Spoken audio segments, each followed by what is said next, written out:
Hi there.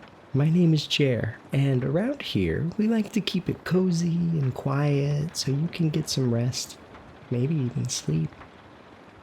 Tonight I'm bringing you a cut version of my live streamed reading of The Wonderful Wizard of Oz by Frank L. Baum.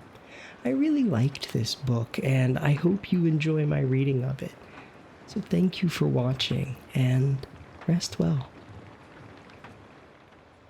The Wonderful Wizard of Oz, Chapter 1, The Cyclone. Dorothy lived in the midst of the great Kansas prairies with Uncle Henry, who was a farmer, and Aunt Em, who was the farmer's wife.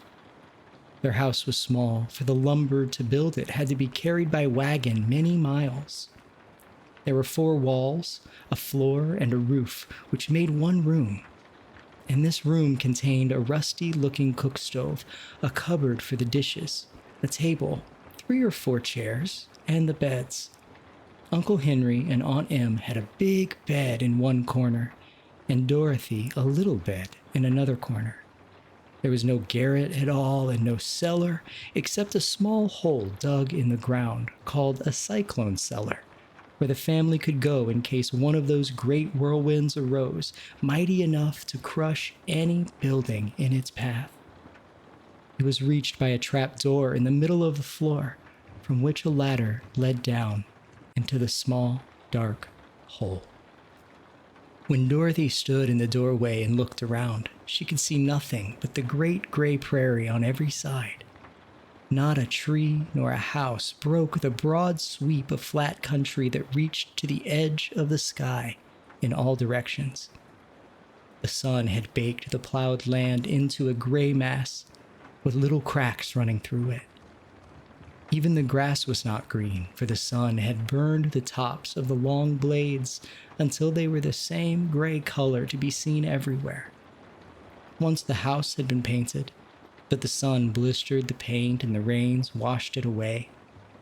And now the house was as dull and gray as everything else. When Aunt Em came there to live, she was a young, pretty wife. The sun and wind had changed her too. They had taken the sparkle from her eyes and left them a sober gray. They had taken the red from her cheeks and lips, and they were gray also. She was thin and gaunt and never smiled now.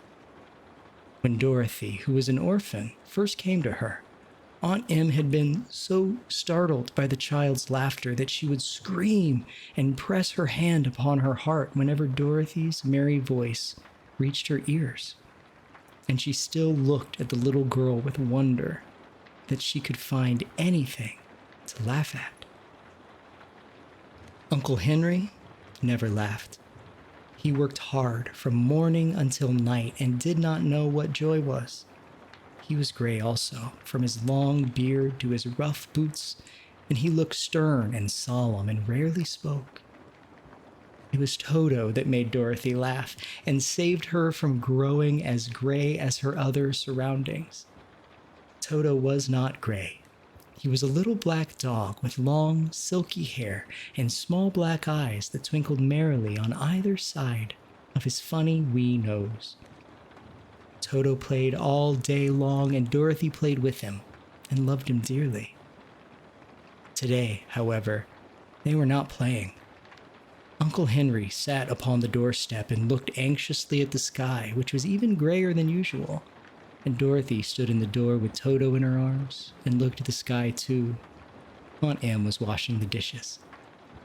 From the far north they heard a low wail of the wind, and Uncle Henry and Dorothy could see where the long grass bowed in waves before the coming storm. There now came a sharp whistling in the air from the south, and as they turned their eyes that way, they saw ripples in the grass coming from that direction also. Suddenly, Uncle Henry stood up.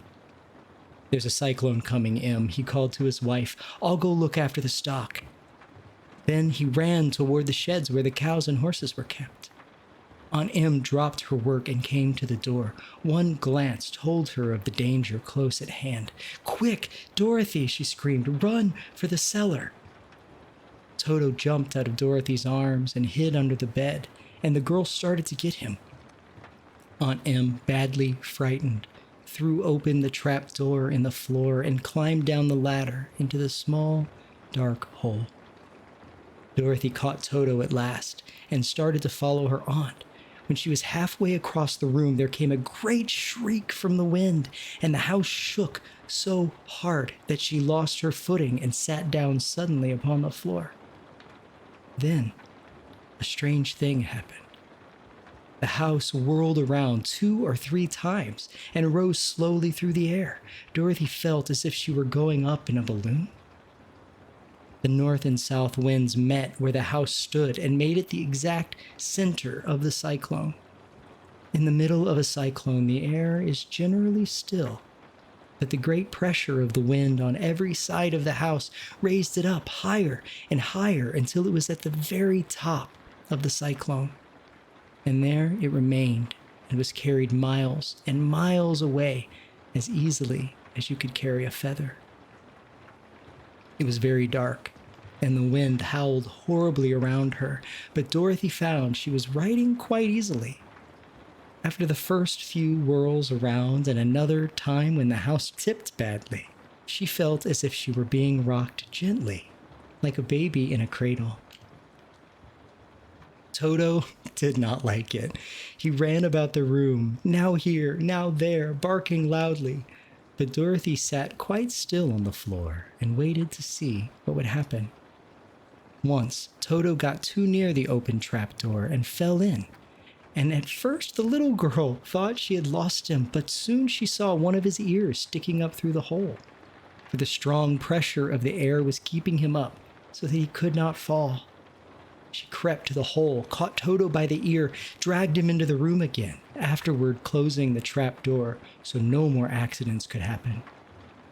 Hour after hour passed away, and Dorothy got over her fright, but she felt quite lonely, and the wind shrieked so loudly all about her that she nearly became deaf. At first, she had wondered if she would be dashed to pieces when the house fell again. But as the hours passed and nothing terrible happened, she stopped worrying and resolved to wait calmly and see what the future would bring. At last, she crawled over the swaying door to her bed and lay down upon it, and Toto followed and laid down beside her. In spite of the swaying of the house and the wailing of the wind, Dorothy soon closed her eyes and fell fast asleep. Chapter 2. The Council with the Munchkins. She was awakened by a shock, so sudden and severe that if Dorothy had not been lying on the soft bed, she might have been hurt. As it was, the jar made her catch her breath and wonder what had happened, and Toto put his cold little nose into her face and whined dismally. Dorothy sat up and noticed that the house was not moving, nor was it dark, for the bright sunshine came in at the window, flooding the little room. She sprang from her bed and with Toto at her heels ran and opened the door. The little girl gave a cry of amazement as she looked about her, her eyes growing bigger and bigger at the wonderful sights she saw. The cyclone had set the house down very gently, for a cyclone, in the midst of a country of marvelous beauty. There were lovely patches of greensward all about, with stately trees bearing rich and luscious fruits. Banks of gorgeous flowers were on every hand, and birds with rare and brilliant plumage sang and fluttered in the trees and bushes. A little way off was a small brook, rushing and sparkling along between green banks, and murmuring in a voice very grateful to a little girl who had lived so long on the dry, gray prairies. While she stood looking eagerly at the strange and beautiful sights, she noticed coming toward her a group of the queerest people she had ever seen. They were not as big as the grown folk she had always been used to, but neither were they very small. In fact, they seemed to be about as tall as Dorothy, who was a well-grown child for her age, although they were, so far as looks go, many years older. 3 were men and 1 a woman, and all were oddly dressed. They wore round hats that rose to a small point a foot above their heads, with little bells around the brims that tinkled sweetly as they moved. The hats of the men were blue, the little woman's hat was white, and she wore a white gown that hung in pleats from her shoulders. Over it were sprinkled little stars that glistened in the sun like diamonds. The men were dressed in blue, of the same shade as their hats, and wore well-polished boots with a deep roll of blue at the tops. The men, Dorothy thought, were about as old as Uncle Henry, for 2 of them had beards, but the little woman was doubtless much older. Her face was covered with wrinkles, her hair was nearly white, and she walked rather stiffly. When these people drew near the house where Dorothy was standing in the doorway, they paused and whispered among themselves, as if afraid to come farther. But the little old woman walked up to Dorothy, made a low bow, and said in a sweet voice, "You are welcome, most noble sorceress, to the land of the Munchkins. We are so grateful to you for having killed the Wicked Witch of the East and for setting our people free from bondage." Dorothy listened to this speech with wonder. What could the little woman possibly mean by calling her a sorceress and saying she had killed the Wicked Witch of the East? Dorothy was an innocent, harmless little girl who had been carried by a cyclone many miles from home, and she had never killed anything in all of her life. But the little woman evidently expected her to answer, so Dorothy said, with hesitation, "You're very kind, but there must be some mistake. I have not killed anything." "Well, your house did anyway," replied the little old woman with a laugh. "And that is the same thing. See?" she continued, pointing to the corner of the house. "There are her 2 feet, still sticking out from under a block of wood." Dorothy looked and gave a little cry of fright. There, indeed, just under the corner of the great beam the house rested on, 2 feet were sticking out, shod in silver shoes with pointed toes. Oh dear, cried Dorothy, clasping her hands together in dismay. "The house must have fallen on her. Whatever shall we do?" "There is nothing to be done," said the little woman calmly. But who was she?" said Dorothy. "She was the Wicked Witch of the East, as I said," answered the little woman. "She has held all the Munchkins in bondage for many years, making them slaves for her night and day. Now they are all set free and are grateful to you for the favor." "Who are the Munchkins?" inquired Dorothy. "Well, they are the people who live in this land of the East where the Wicked Witch ruled." "Are you a Munchkin?" inquired Dorothy. "No, but I am their friend, although I live in the land of the North. When they saw the Wicked Witch of the East was dead, and the Munchkins sent a swift messenger to me, and I came at once. I am the Witch of the North." "Oh, gracious," Dorothy said. "Are you a real witch?" "Yes, indeed," answered the little woman. "But I am a good witch, and the people love me. I am not as powerful as the Wicked Witch who has ruled here, or I should have set the people free myself." "But I thought all witches were wicked," said the girl, who was half frightened at facing a real witch. "Oh no, that is a great mistake. There were only 4 witches in all the land of Oz, and 2 of them, those who live in the north and south, they're good witches. I know this is true, for I am one of them myself, and cannot be mistaken. Those who dwelt in the east and the west were indeed wicked witches, but now that you've killed one of them, there is but one wicked witch in all the land of Oz, the one who lives in the west." "But," Dorothy said after a moment's thought, "Aunt Em has told me that witches were all dead years and years ago." "Who is Aunt Em?" inquired the little old woman. "She is my aunt who lives in Kansas, where I came from." The Witch of the North seemed to think for a time, with her head bowed and her eyes upon the ground. Then she looked up and said, I do not know where Kansas is, for I have never heard of that country mentioned before. But tell me, is it a civilized country?" "Oh, yes," replied Dorothy. "Then that accounts for it. In the civilized countries, I believe there are no witches left, nor wizards, nor sorceresses, nor magicians.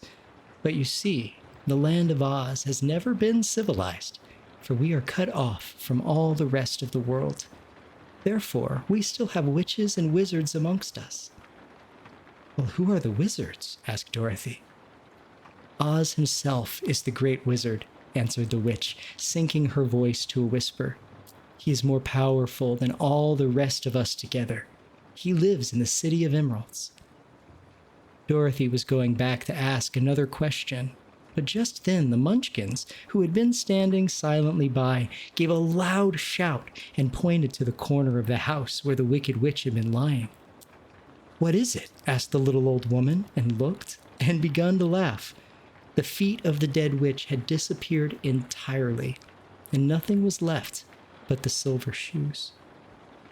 "She was so old," explained the Witch of the North, "that she dried up quickly in the sun. That is the end of her. But the silver shoes are yours, and you shall have them to wear." She reached down and picked up the shoes, and after shaking the dust out of them, handed them to Dorothy. "The Witch of the East was proud of those silver shoes," said one of the Munchkins, "and there is some charm connected with them. But what it is, we never knew." Dorothy carried the shoes into the house and placed them on the table. Then she came out again to the Munchkins and said, "I am anxious to get back to my aunt and uncle, for I am sure they will worry about me. Can you help me find my way?" The Munchkins and the witch first looked at one another, then at Dorothy, and then shook their heads. "At the east, not far from here," said one, "there is a great desert, and none could live to cross it." "It is the same at the south," said another, "for I have been there and seen it. The south is the country of the Quadlings." "I am told," said the third man, "that it is the same at the west, and in that country, where the Winkies live, is ruled by the Wicked Witch of the West, who would make you her slave if you passed her way." "The north is my home," said the old lady, "and at its edge is the same great desert that surrounds this land of Oz. I'm afraid, my dear, you will have to live with us." Dorothy began to sob at this, for she felt lonely amongst all these strange people. Her tears seemed to grieve the kind-hearted Munchkins, for they immediately took out their handkerchiefs and began to weep also. As for the little old woman, she took off her cap and balanced the point on the end of her nose while she counted 1, 2, 3. At once the cap changed to a slate, on which was written in big, white chalk marks, "Let Dorothy go to the City of Emeralds." The little old woman took the slate from her nose, and having read the words on it, asked, "Is your name Dorothy, my dear?" "Yes," answered the child, looking up and drying her tears. "Then you must go to the City of Emeralds. Perhaps Oz will help you." "Where is this city?" asked Dorothy. "It is exactly the center of our country, and it is ruled by Oz, the great wizard I told you of." "Is he a good man?" inquired the girl anxiously. "He is a good wizard. Whether he is a man or not, I cannot tell, for I have never seen him." "How can I get there?" asked Dorothy. "You must walk. It is a long journey through a country that is sometimes pleasant and sometimes dark and terrible. However, I will use all the magic arts I know of to keep you from harm." "Won't you go with me?" pleaded the girl, who had begun to look upon the little old woman as her only friend. "No, I cannot do that," she replied. "But I will give you my kiss, and no one will dare injure a person who has been kissed by the Witch of the North." She came close to Dorothy and kissed her gently on the forehead.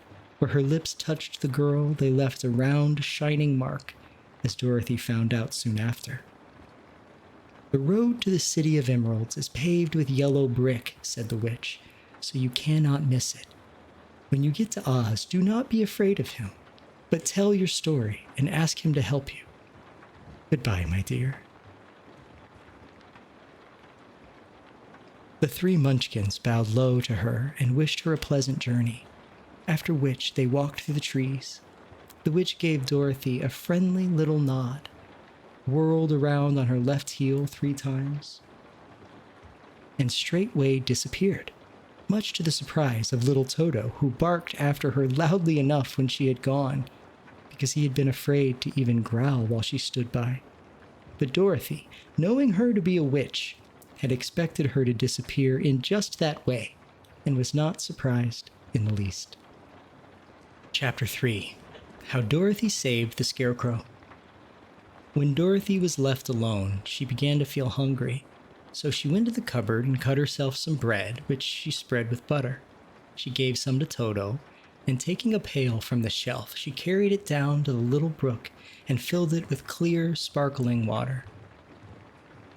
Toto ran over to the trees and began to bark at the birds sitting there. Dorothy went to get him and saw such delicious fruit hanging from the branches that she gathered some of it, finding it just what she wanted to help out her breakfast. Then she went back to the house, and having helped herself and Toto to a good drink of the cool, clear water, she set about making ready for the journey to the City of Emeralds. Dorothy had only one other dress, but that happened to be clean and was hanging on a peg beside her bed. It was gingham, with checks of white and blue, and although the blue was somewhat faded with many washings, it was still a pretty frock. The girl washed herself carefully, dressed herself in the clean gingham, and tied her pink sunbonnet on her head. She took a little basket and filled it with bread from the cupboard, laying a white cloth over the top. Then she looked down at her feet and noticed how old and worn her shoes were. "They will surely never do for a long journey, Toto," she said.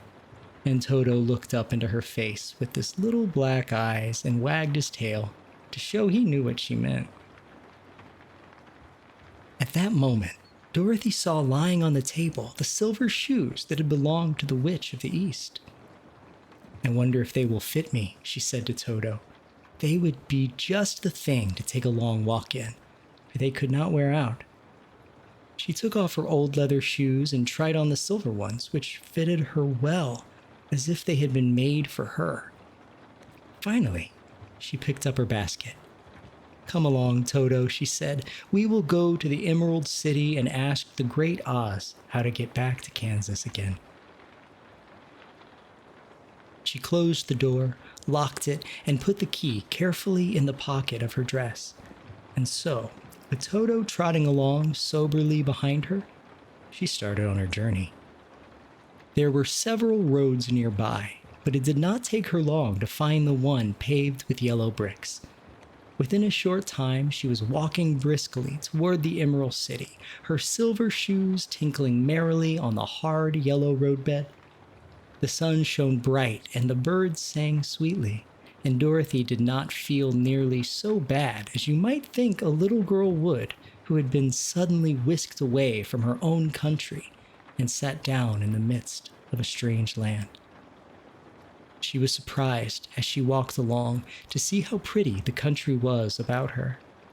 There were neat fences at the side of the road painted in a dainty blue color, and beyond them were fields of grain and vegetables in abundance.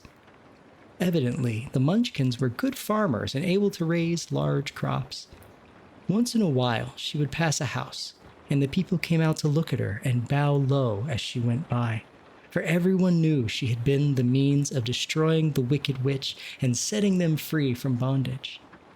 The houses of the Munchkins were odd-looking dwellings, for each was round, with a big dome for a roof. All were painted blue, for in this country of the East, blue was the favorite color. Toward evening, when Dorothy was tired with her long walk and began to wonder where she should pass the night, she came to a house rather larger than the rest. On the green lawn before it, many men and women were dancing. 5 little fiddlers played loudly as possible, and the people were laughing and singing, while a big table nearby was loaded with delicious fruits and nuts, pies and cakes, and many other good things to eat. The people greeted Dorothy kindly and invited her to supper and to pass the night with them, for this was the home of one of the richest Munchkins in the land, and his friends were gathered with him to celebrate their freedom from the bondage of the Wicked Witch. Dorothy ate a hearty supper and was waited upon by the rich Munchkin himself, whose name was Bach. Then she sat upon a settee and watched the people dance. When Bach saw her silver shoes, he said, "You must be a great sorceress." "Why?" asked the girl. "Because you wear silver shoes and have killed the Wicked Witch. Besides, you have white in your frock, and only witches and sorceresses wear white." "My dress is blue and white checked," said Dorothy, smoothing out the wrinkles in it. "Well, it is kind of you to wear that," said Bach. "Blue is the color of the Munchkins, and white is the witch color, so we all know you are a friendly witch." Dorothy did not know what to say to this, for all the people seemed to think her a witch, and she knew very well she was an ordinary little girl who had come by the chance of a cyclone into a strange land. When she had tired from watching the dancing, Bach led her into the house, where he gave her a room with a pretty bed in it. The sheets were made of blue cloth, and Dorothy slept soundly in them until morning, with Toto curled up on the blue rug beside her.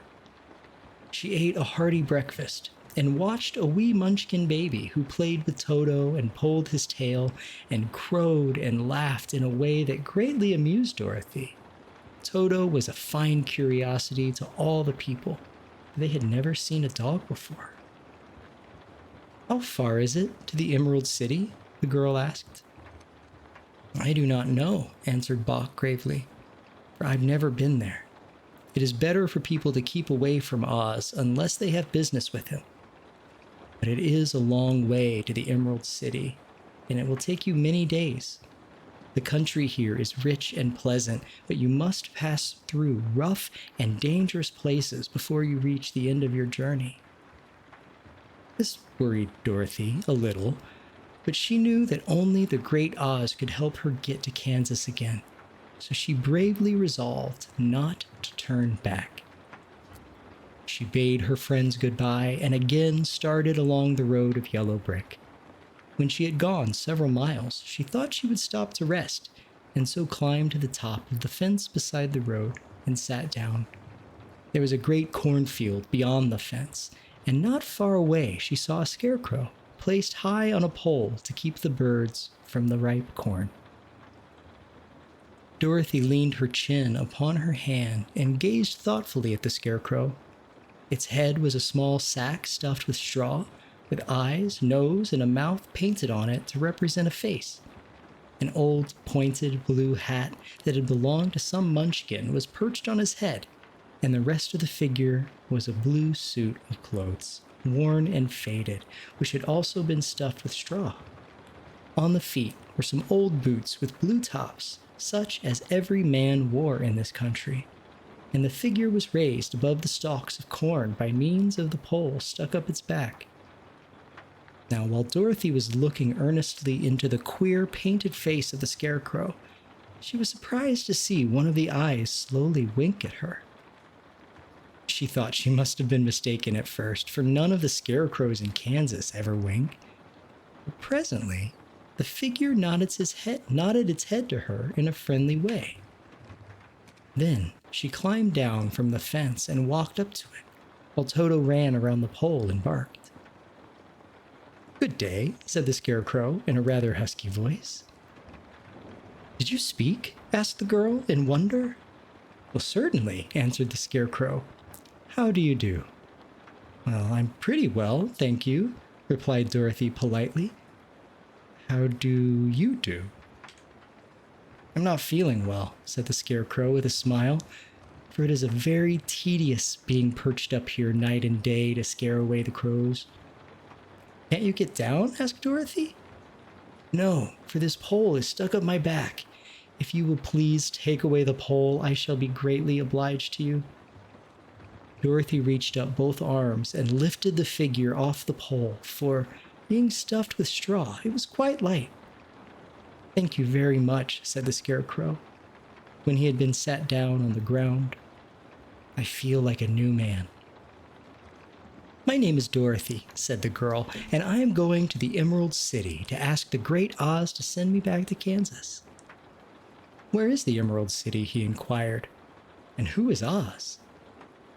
"Why, don't you know?" she returned in surprise. "No, indeed, I don't know anything. You see, I'm stuffed. I have no brains at all," he said sadly. "Oh," said Dorothy, "I'm awfully sorry for you." "Do you think," he asked, "if I go to the Emerald City with you that Oz would give me some brains?" "I cannot tell," she returned, "but you may come with me if you'd like. If Oz will not give you any brains, you will be no worse off than you are now." "That is true," said the Scarecrow. "You see," he continued confidently, "I don't mind my legs and arms and body being stuffed, because I cannot get hurt. If anyone treads on my toes or sticks a pin into me, it doesn't matter, for I can't feel it. But I do not want people to call me a fool, and if my head stays stuffed with straw instead of with brains, as yours is, how am I ever to know anything?" "I understand how you feel," said the little girl, who was truly sorry for him. "If you will come with me, I'll ask Oz to do all he can for you." "Thank you," he answered gratefully. They walked back to the road. Dorothy helped him over the fence, and they started along the path of yellow brick for the Emerald City. Toto did not like this addition to the party at first. He smelled around the stuffed man as if he suspected there might be a nest of rats in the straw, and he often growled in an unfriendly way at the Scarecrow. "Ah, don't mind Toto," said Dorothy to her new friend. "He never bites." "Oh, I'm not afraid," replied the Scarecrow. "He can't hurt the straw. Do let me carry that basket for you. I shall not mind it, for I can't get tired." "I'll tell you a secret," he continued as he walked along. "There is only one thing in the world I'm afraid of." "What is that?" asked Dorothy. "The Munchkin farmer who made you?" "No," answered the Scarecrow. "It's a lighted match." Chapter 4. The Road Through the Forest. After a few hours, the road began to be rough, and the walking grew so difficult that the Scarecrow often stumbled over the yellow bricks, which were here very uneven. Sometimes, indeed, they were broken or missing altogether, leaving holes that Toto jumped across and Dorothy walked around. Now, as for the Scarecrow, having no brains, he just walked straight ahead, and so stepped into the holes and fell at full length on the hard bricks. It never hurt him, and Dorothy would pick him up and set him on his feet again, while he joined her in laughing merrily at his own mishap. The farms were not nearly so well cared for here as they were farther back. There were fewer houses and fewer fruit trees, and the farther away they went, the more dismal and lonesome the country became. At noon, they sat down by the roadside, near a little brook, and Dorothy opened her basket and got out some bread. She offered a piece to the Scarecrow, but he refused. "I am never hungry," he said. "And it is a lucky thing I am not, for my mouth is only painted, and if I should cut a hole in it so I could eat, the straw I am stuffed with would come out, and that would just spoil the shape of my head." Dorothy saw at once that this was true, so she only nodded and went on eating her bread. "Tell me something about yourself and the country you came from," said the Scarecrow, when she had finished eating her dinner. So she told him all about Kansas and how gray everything was there, how the Cyclone had carried her to this queer land of Oz. And the Scarecrow listened carefully and said, I cannot understand why you should wish to leave this beautiful country and go back to the dry, gray place that you call Kansas. That is because you have no brains, answered the girl. No matter how dreary and gray our homes are, we people of flesh and blood would rather live there than in any other country, be it ever so beautiful. There is no place like home. The Scarecrow sighed. Of course, I cannot understand it, he said. If your heads were stuffed with straw like mine, you would probably all live in the beautiful places, and then Kansas would have no people at all. It is fortunate for Kansas that you have brains. Won't you tell me a story while we're resting? Asked the child. The Scarecrow looked at her reproachfully and answered, My life has been so short that I really know nothing whatsoever. I was only made day before yesterday. What happened in the world before that time is all unknown to me. Luckily, when the farmer made my head, one of the first things he did was to paint my ears so that I heard what was going on. There was another Munchkin with him, and the first thing I heard was the farmer saying, How do you like those ears? They aren't straight, answered the other. Never mind, said the farmer. They are ears just the same, which was true enough. Now I'll make the eyes, said the farmer. So he painted my right eye, and as soon as it was finished, I found myself looking at him and everything around me with a great deal of curiosity. This was my first glimpse of the world. That's a rather pretty eye, remarked the Munchkin who was watching the farmer. Blue paint is just the color for eyes. I think I'll make the other a little bigger, said the farmer, and when the second eye was done, I could see much better than before. Then he made my nose and my mouth, but I did not speak, because at that time, I didn't know what a mouth was for. I had the fun of watching them make my body and my arms and my legs, and when they fastened on my head at last, I felt very proud, for I thought I was just as good a man as anyone. This fellow will scare the crows fast enough, said the farmer. He looks just like a man. Why, he is a man, said the other, and I quite agreed with him.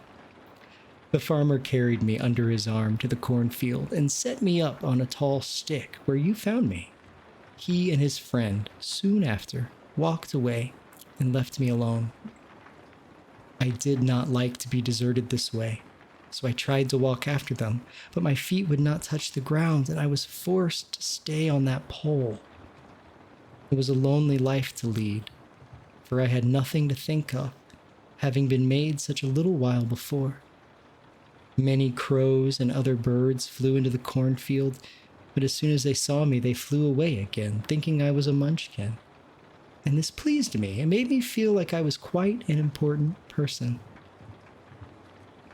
By and by, an old crow flew near me, and after looking at me carefully, he perched upon my shoulder and said, I wonder if that farmer thought to fool me in this clumsy manner.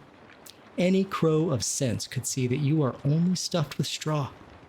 He then hopped down at my feet and ate all the corn he wanted. The other birds, seeing he wasn't harmed by me, came to eat the corn too. So in a short time, there was a great flock of them about me.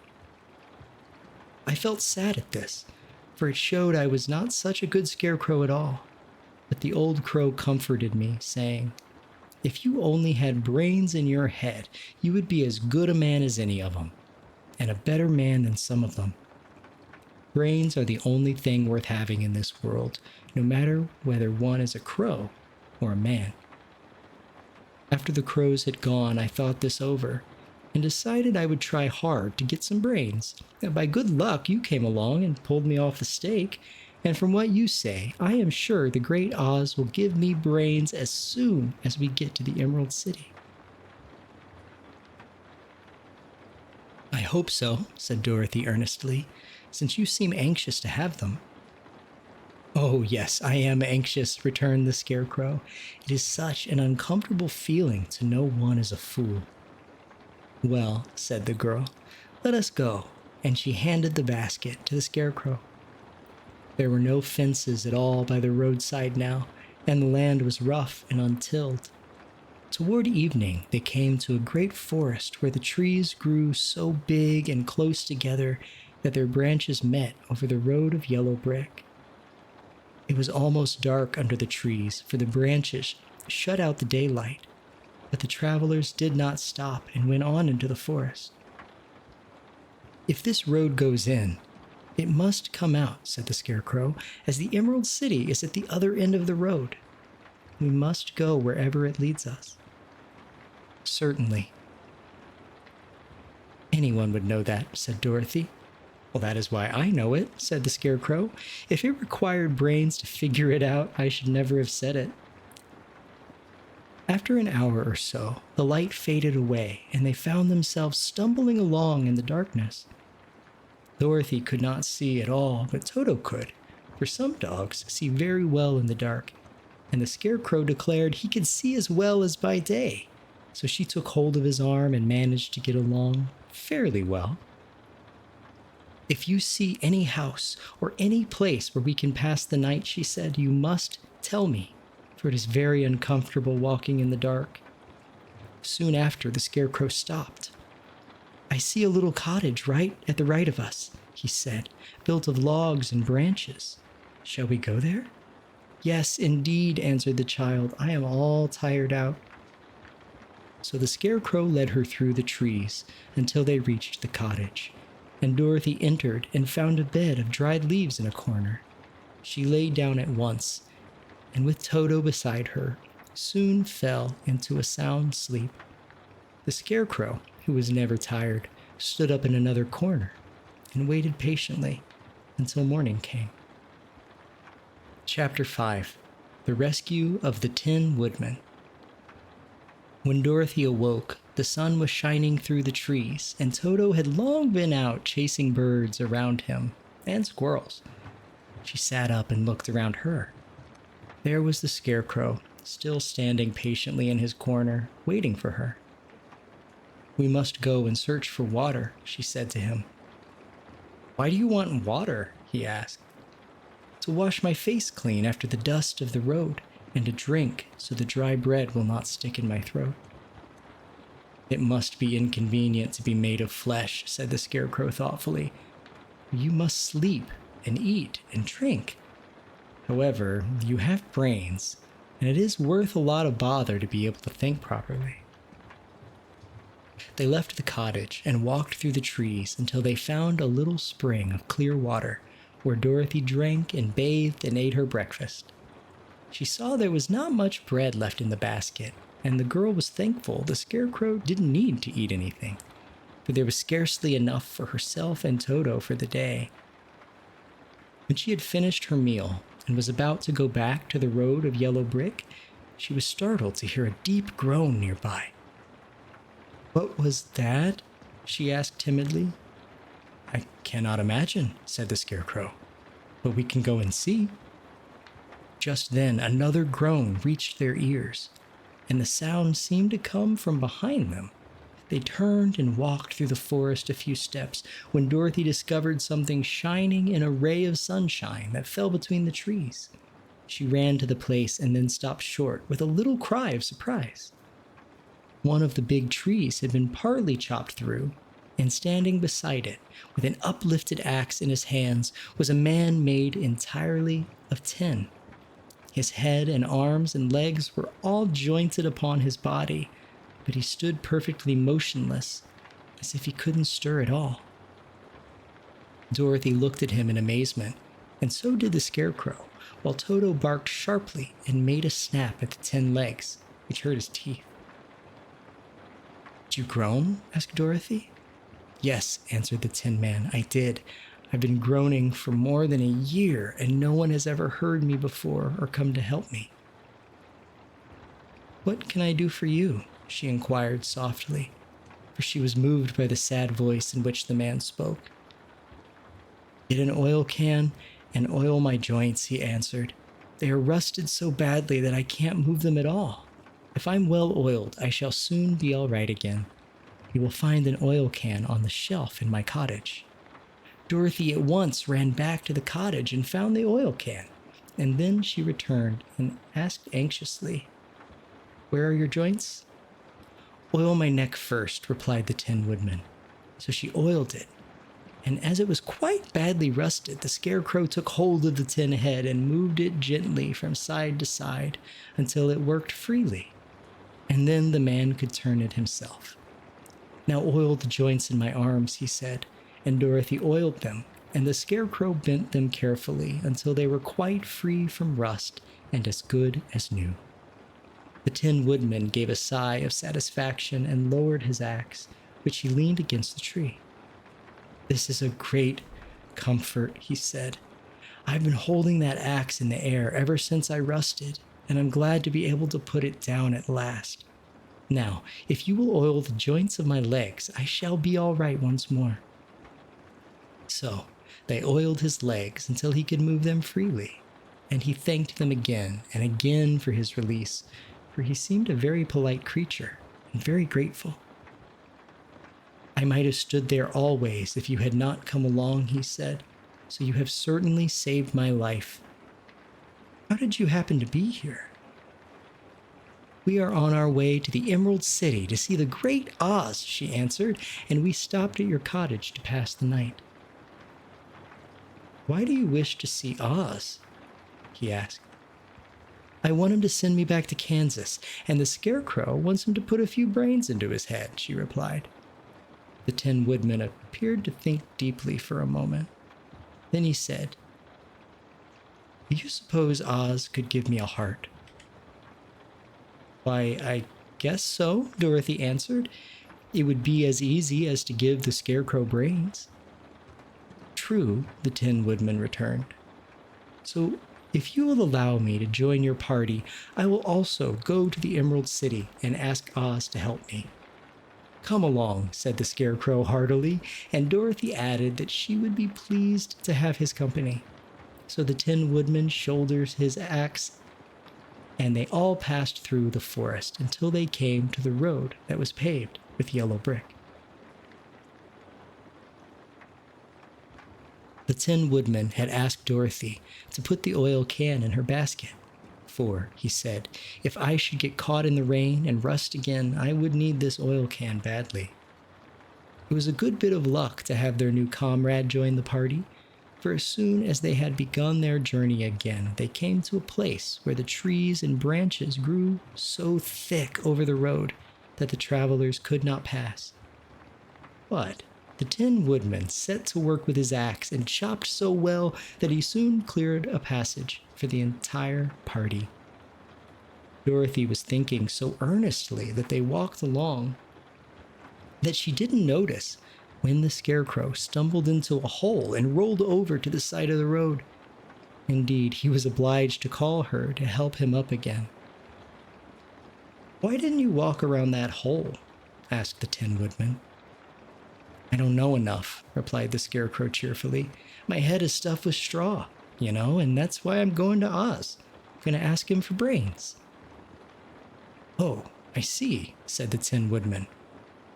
"But after all, brains are not the best things in the world." "Have you any?" inquired the Scarecrow. "No, my head is quite empty," answered the Woodman. "But once I had brains, and a heart also. So, having tried them both, I should much rather have a heart."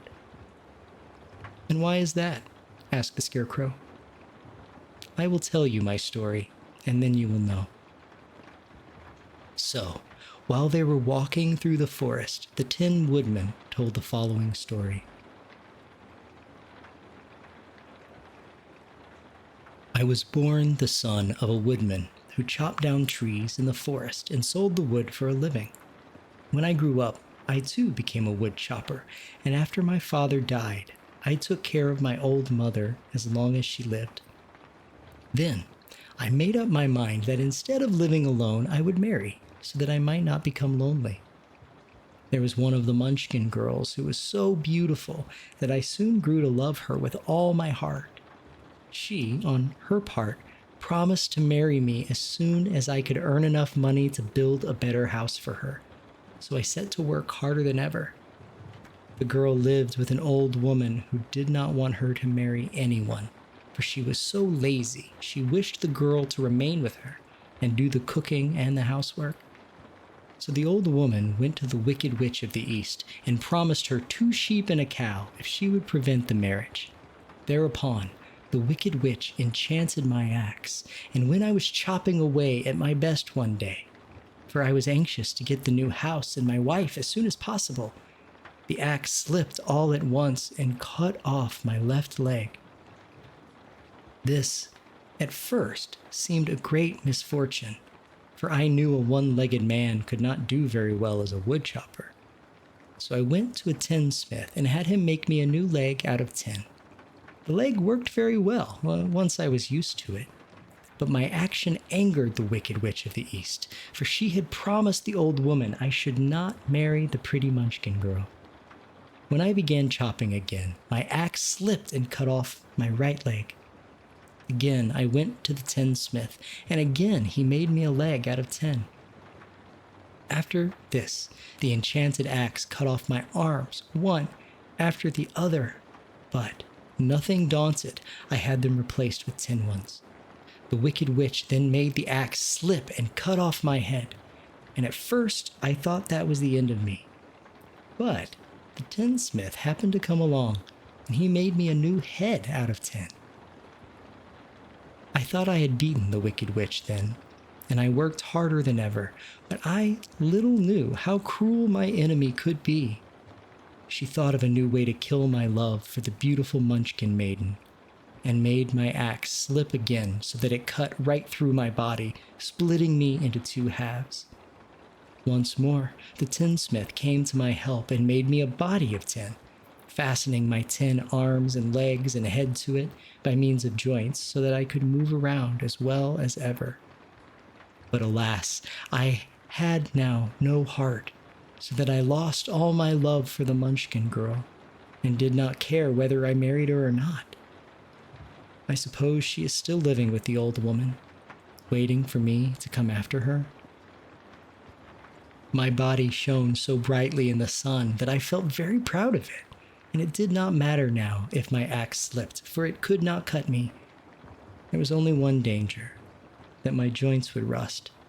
But I kept an oil can in my cottage and took care to oil myself whenever I needed it. However, there came a day when I forgot to do this, and being caught in a rainstorm, before I thought of the danger my joints had rusted, and I was left to stand in the woods until you came to help me. It was a terrible thing to undergo, but during the year I stood there, I had time to think that the greatest loss I had known was the loss of my heart. While I was in love, I was the happiest man on earth, but no one can love who has not a heart, and so I am resolved to ask Oz to give me one. If he does, I will go back to the Munchkin maiden and marry her. Both Dorothy and the Scarecrow had been greatly interested in the story of the Tin Woodman, and now they knew why he was so anxious to get a new heart. "All the same," said the Scarecrow, "I shall ask for brains instead of a heart, for a fool would not know what to do with a heart if he had one." "I shall take the heart," returned the Tin Woodman, "for brains do not make one happy, and happiness is the best thing in the world." Dorothy did not say anything, for she was puzzled to know which of her 2 friends was right, and she decided if she could only get back to Kansas and Aunt Em, it did not matter so much whether the Woodman had no brains and the Scarecrow no heart, or each got what they wanted. What worried her most was that the bread was nearly gone, and another meal for herself and Toto would empty the basket. To be sure, neither the Woodman nor the Scarecrow ever ate anything, but she was not made of tin nor straw, and she could not live unless she was fed. Chapter 6. The Cowardly Lion. All this time, Dorothy and her companions had been walking through the thick woods. The road was still paved with yellow brick, but these were much covered by dried branches and dead leaves from the trees. The walking was not at all good. There were few birds in this part of the forest, for birds love the open country where there is plenty of sunshine. But now and then there came a deep growl from some wild animal hidden among the trees. These sounds made the little girl's heart beat fast, for she did not know what made them. But Toto knew, and he walked close to Dorothy's side and did not even bark in return. "How long will it be," the child asked of the Tin Woodman, "before we are out of the forest?" "I cannot tell," was the answer, "for I have never been to the Emerald City, but my father went there once when I was a boy, and he said it was a long journey through a dangerous country. Although nearer to the city where Oz dwells, the country is beautiful.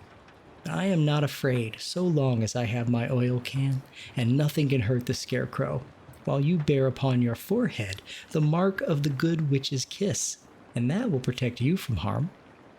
"But Toto," the girl said anxiously, "what will protect him?"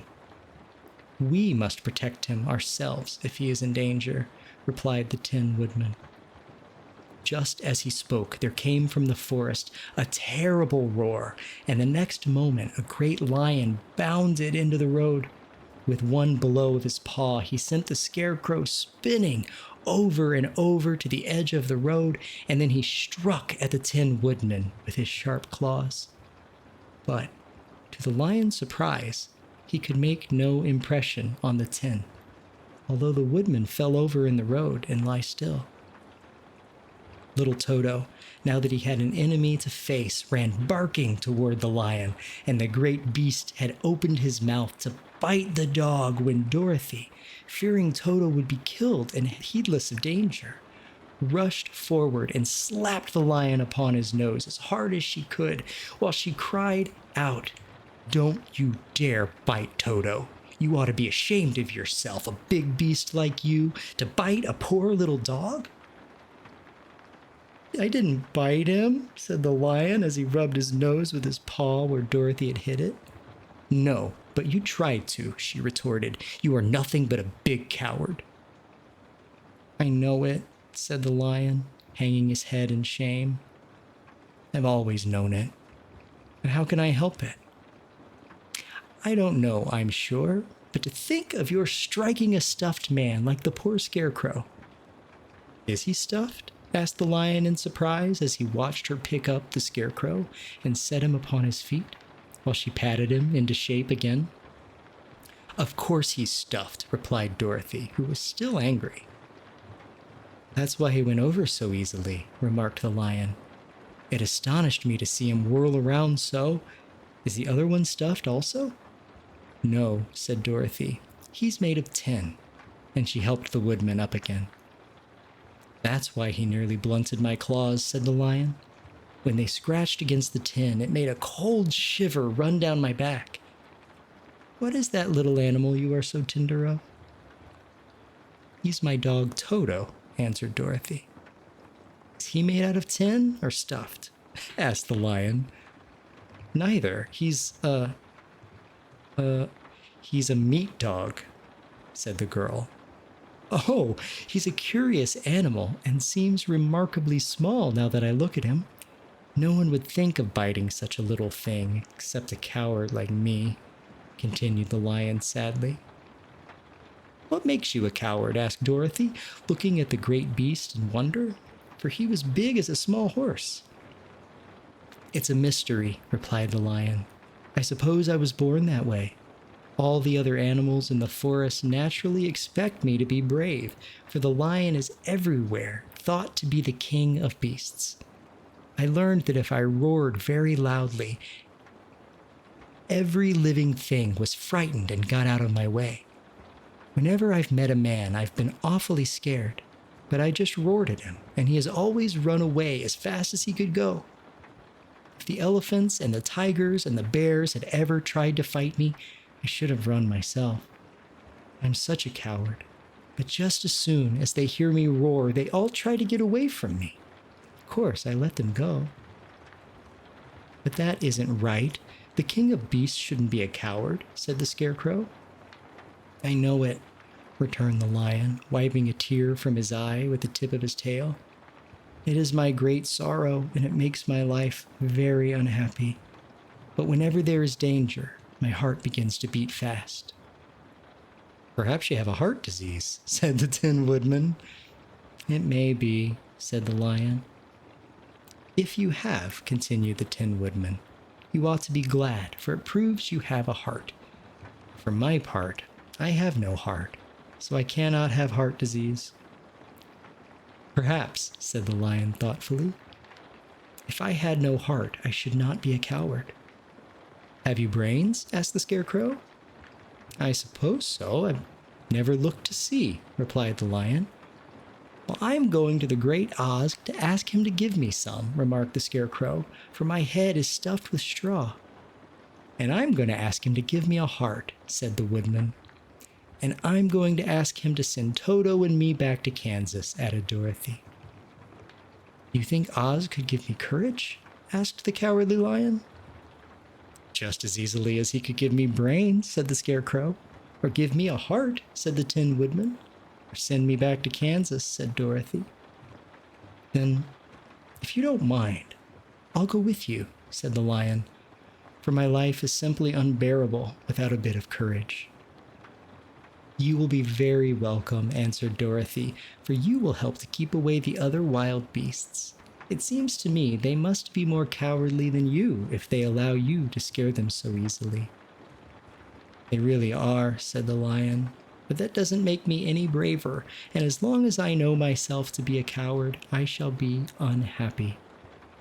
So once more the little company set off upon the journey, and the Lion walking with stately strides at Dorothy's side.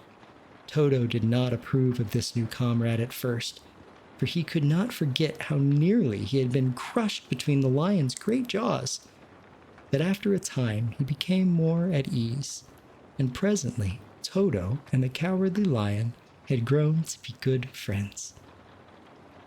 So once more the little company set off upon the journey, the Lion walking with stately strides at Dorothy's side. Toto did not approve of this new comrade at first, for he could not forget how nearly he had been crushed between the Lion's great jaws. But after a time he became more at ease, and presently Toto and the Cowardly Lion had grown to be good friends. During the rest of that day, there was no other adventure to mar the peace of their journey. Once, indeed, the Tin Woodman stepped upon a beetle that was crawling along the road and killed the poor little thing. This made the Tin Woodman very unhappy, for he was always careful not to hurt any living creature. And as he walked along, he wept several tears of sorrow and regret. Those tears ran slowly down his face and over the hinges of his jaw, and they were rusted. When Dorothy presently asked him a question, the Tin Woodman could not open his mouth, for his jaws were tightly rusted together. He became greatly frightened at this and made many motions to Dorothy to relieve him, but she couldn't understand. The Lion was also puzzled to know what was wrong, but the Scarecrow seized the oil can from Dorothy's basket and oiled the Woodman's jaws so that after a few moments he could talk as well as before. "This will serve me a lesson," said he, "to look where I step, for if I should kill another bug or beetle, I should surely cry again, and crying rusts my jaws so that I cannot speak." Thereafter, he walked very carefully with his eyes on the road, and when he saw a tiny ant toiling by, he would step over it so as not to harm it. The Tin Woodman knew very well he had no heart, and therefore he took great care to never be cruel or unkind to anything. "You people with hearts," he said, "you have something to guide you and need never do wrong. But I have no heart, and so I must be very careful. When Oz gives me a heart, of course, I needn't mind so much." Chapter 7. The Journey to the Great Oz. They were obliged to camp out that night under a large tree in the forest, for there were no houses near. The tree made a good, thick covering to protect them from the dew, and the Tin Woodman chopped a great pile of wood with his axe, and Dorothy built a splendid fire that warmed her and made her feel less lonely. She and Toto ate the last of their bread, and now she didn't know what they would do for breakfast. "If you wish," said the lion, "I will go into the forest and kill a deer for you. You can roast it by the fire since your tastes are so particular that you prefer cooked food, and then you will have a very good breakfast." "Don't, please, please don't," begged the Tin Woodman. "I should certainly weep if you killed a poor deer, and then my jaws would rust again." But the lion went away into the forest and found his own supper, and no one ever knew what it was, for he didn't mention it. And the Scarecrow found a tree full of nuts and filled Dorothy's basket with them so she would not be hungry for a long time. She thought this was very kind and thoughtful of the Scarecrow, but she laughed heartily at the awkward way in which the poor creature picked up the nuts. His padded hands were so clumsy, and the nuts were so small that he dropped almost as many as he put into the basket. But the Scarecrow did not mind how long it took him to fill the basket, for it enabled him to keep away from the fire, as he feared a spark might get into his straw and burn him up. So he kept a good distance away from the flames, and only came near to cover Dorothy with dry leaves when she lay down to sleep. These kept her very snug and warm, and she slept soundly until morning. When it was daylight, the girl bathed her face in a little rippling brook, and soon after they all started toward the Emerald City. This was to be an eventful day for the travelers. They had hardly been walking an hour when they saw before them a great ditch that crossed the road and divided the forest as far as they could see on either side. It was a very wide ditch, and when they crept up to the edge and looked into it, they could see it was also very deep, and there were many big, jagged rocks at the bottom. The sides were so steep that none of them could climb down, and for a moment it seemed that their journey must end. "What shall we do?" asked Dorothy despairingly. "I haven't the faintest idea," said the Tin Woodman, and the lion shook its shaggy mane and looked thoughtful. But the Scarecrow said, "We cannot fly, that is certain. Neither can we climb down into this great ditch. Therefore, if we cannot jump over it, we must stop where we are." "I think I could jump over it," said the Cowardly Lion after measuring the distance carefully in his mind. "Well, then we're all right," answered the Scarecrow, "for if you can carry us all over on your back, one at a time." "Well, I'll try it. Who'll go first?" "I will," declared the Scarecrow, "for if you found that you could not jump over the gulf, Dorothy would be killed, or the Tin Woodman badly dented on the rocks below.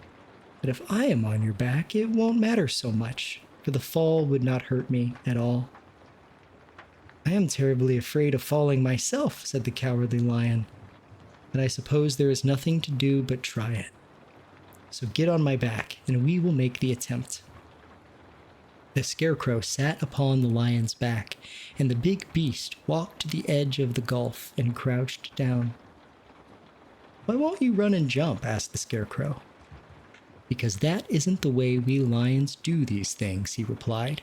Then giving a great spring, he shot through the air and landed safely on the other side. They were all greatly pleased to see how easily he did it.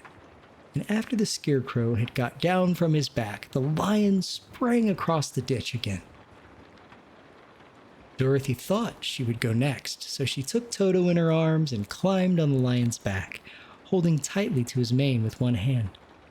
The next moment, it seemed as if she were flying through the air, and then, before she had time to think about it, she was safe on the other side. The lion went back a third time and got the Tin Woodman, and then they all sat down for a few moments to give the beast a chance to rest, for his great leaps had made his breath short, and he panted like a big dog that had been running for too long. They found the forest very thick on this side, and it looked dark and gloomy. After the lion had rested, they started along the road of yellow brick, silently wondering, each in his own mind, if they ever would come to the end of the woods and reach the bright sunshine. To add to their discomfort, they soon heard strange noises in the depths of the forest, and the lion whispered to them that it was in this part of the country that the Kalidas live. "What are the Kalidas?" asked the girl. "They are monstrous beasts with bodies like bears and heads like tigers," replied the lion, "and with claws so long and sharp that they could tear me in two as easily as I could kill Toto. I'm terribly afraid of the Kalidas." "Well, I'm not surprised that you are," returned Dorothy. "They must be dreadful beasts." The lion was about to reply when suddenly they came to another gulf across the road. But this one was so broad and deep that the lion knew at once he could not leap across. So they sat down to consider what they should do, and after serious thought, the Scarecrow said, "Here is a great tree standing close to the ditch. If the Tin Woodman can chop it down so that it'll fall to the other side, well, we could walk across it easily." "That is a first-rate idea," said the lion. "One would almost suspect you had brains in your head instead of straw." The woodman set to work at once, and so sharp was his axe that the tree was soon chopped nearly through. Then the lion put his strong front legs against the tree and pushed it with all his might, and slowly the big tree tipped and fell with a crash across the ditch, with its top branches on the other side.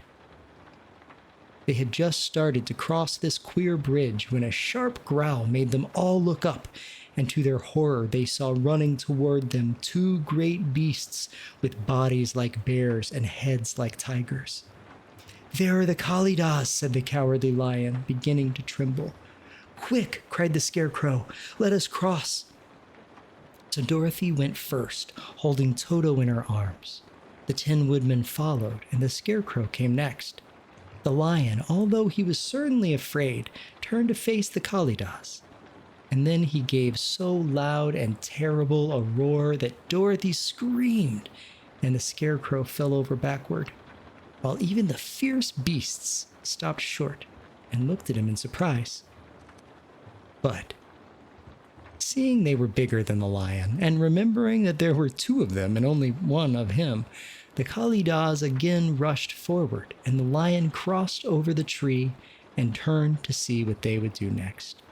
Without stopping an instant, the fierce beasts also began to cross the tree, and the lion said to Dorothy, "We are lost, for they will surely tear us to pieces with their sharp claws. But stand close behind me, and I will fight them as long as I am alive."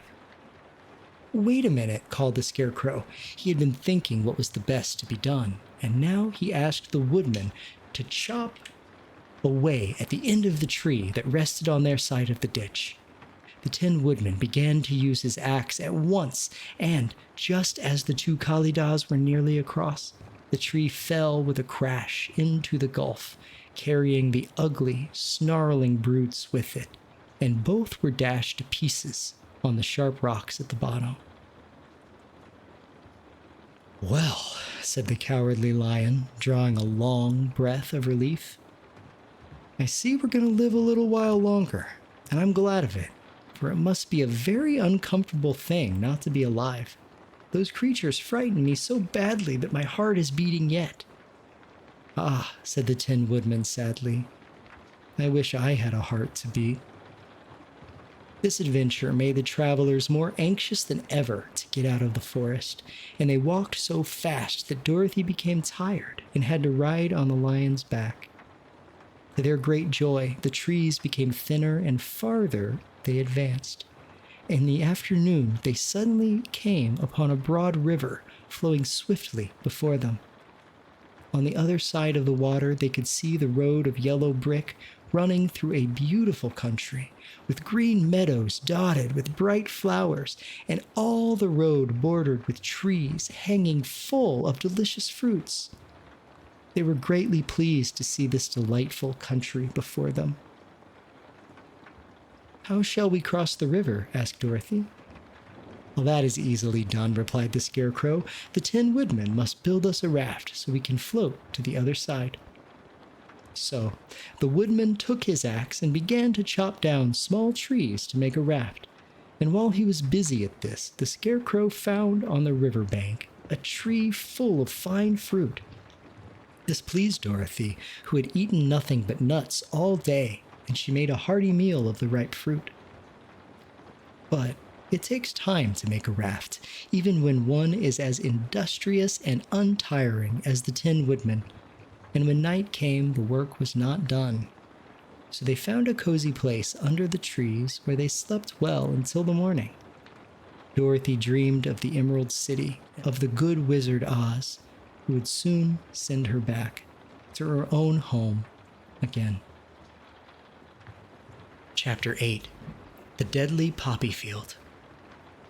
Our little party of travelers awakened the next morning refreshed and full of hope.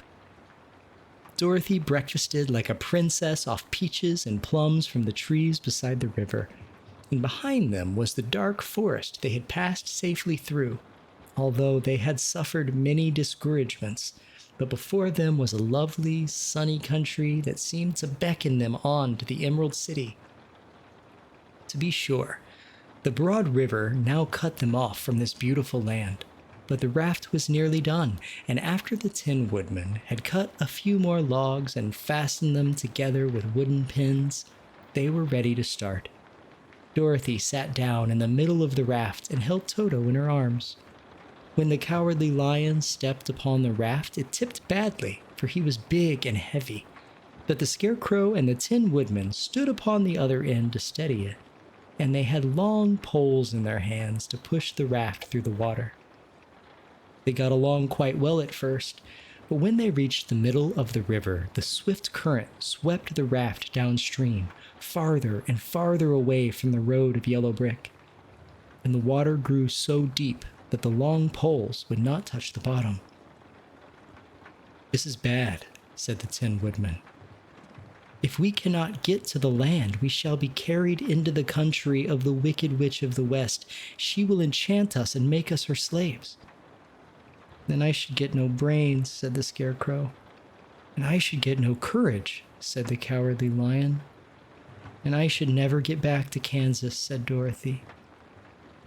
"We must certainly get to the Emerald City if we can," the Scarecrow continued, and he pushed so hard on his long pole that it stuck fast in the mud at the bottom of the river. Then, before he could pull it out again, or let go, the raft was swept away, and the poor Scarecrow was left clinging to the pole in the middle of the river. "Goodbye," he called after them, and they were very sorry to leave him. Indeed, the Tin Woodman began to cry, but fortunately remembered that he might rust, so dried his tears on Dorothy's apron. Of course, this was a bad thing for the Scarecrow. "I am now worse off than when I first met Dorothy," he thought. "Then I was stuck on a pole in a cornfield, where I could make believe scare the crows at any rate. Surely there is no use for a scarecrow stuck on a pole in the middle of a river. I'm afraid I shall never have any brains after all." Down the stream the raft floated, and the poor Scarecrow was left far behind. Then the Lion said, "Something must be done to save us. I think I can swim to the shore and pull the raft after me, if only you will hold fast to the tip of my tail." So he sprang into the water, and the Tin Woodman caught fast hold of his tail. Then the Lion began to swim with all his might toward the shore. It was hard work, although he was so big, but by and by they were drawn out of the current, and Dorothy took the Tin Woodman's long pole and helped push the raft to the land.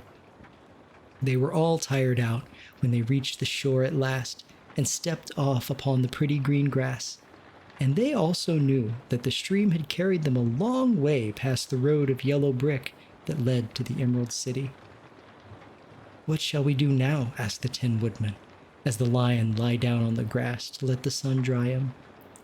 "We must get back to the road in some way," said Dorothy. "The best plan will be to walk along the riverbank until we come to the road again," remarked the Lion. So When they were rested, Dorothy picked up her basket and they started along the grassy bank to the road from which the river had carried them. It was a lovely country with plenty of flowers and fruit trees and sunshine to cheer them, and had they not felt so sorry for the poor Scarecrow, they could have been very happy. They walked along as fast as they could, Dorothy only stopping once to pick a beautiful flower, and after a time, the Tin Woodman cried out, "Look!" And then they all looked at the river and saw the Scarecrow perched upon his pole in the middle of the water, looking very lonely and sad. "What can we do to save him?" asked Dorothy. The Lion and the Woodman both shook their heads, for they did not know. So they sat upon the bank and gazed wistfully at the Scarecrow until a stork flew by, who, upon seeing them, stopped to rest at the water's edge. "Who are you, and where are you going?" asked the stork. "I am Dorothy," answered the little girl, "and these are my friends, the Tin Woodman and the Cowardly Lion, and we are going to the Emerald City." "This isn't the road," said the stork, as she twisted her long neck and looked sharply at the queer party. "I know it," returned Dorothy, "but we have lost the Scarecrow and are wondering how we shall get him again." "Where is he?" asked the stork. "Over there in the river," answered the little girl.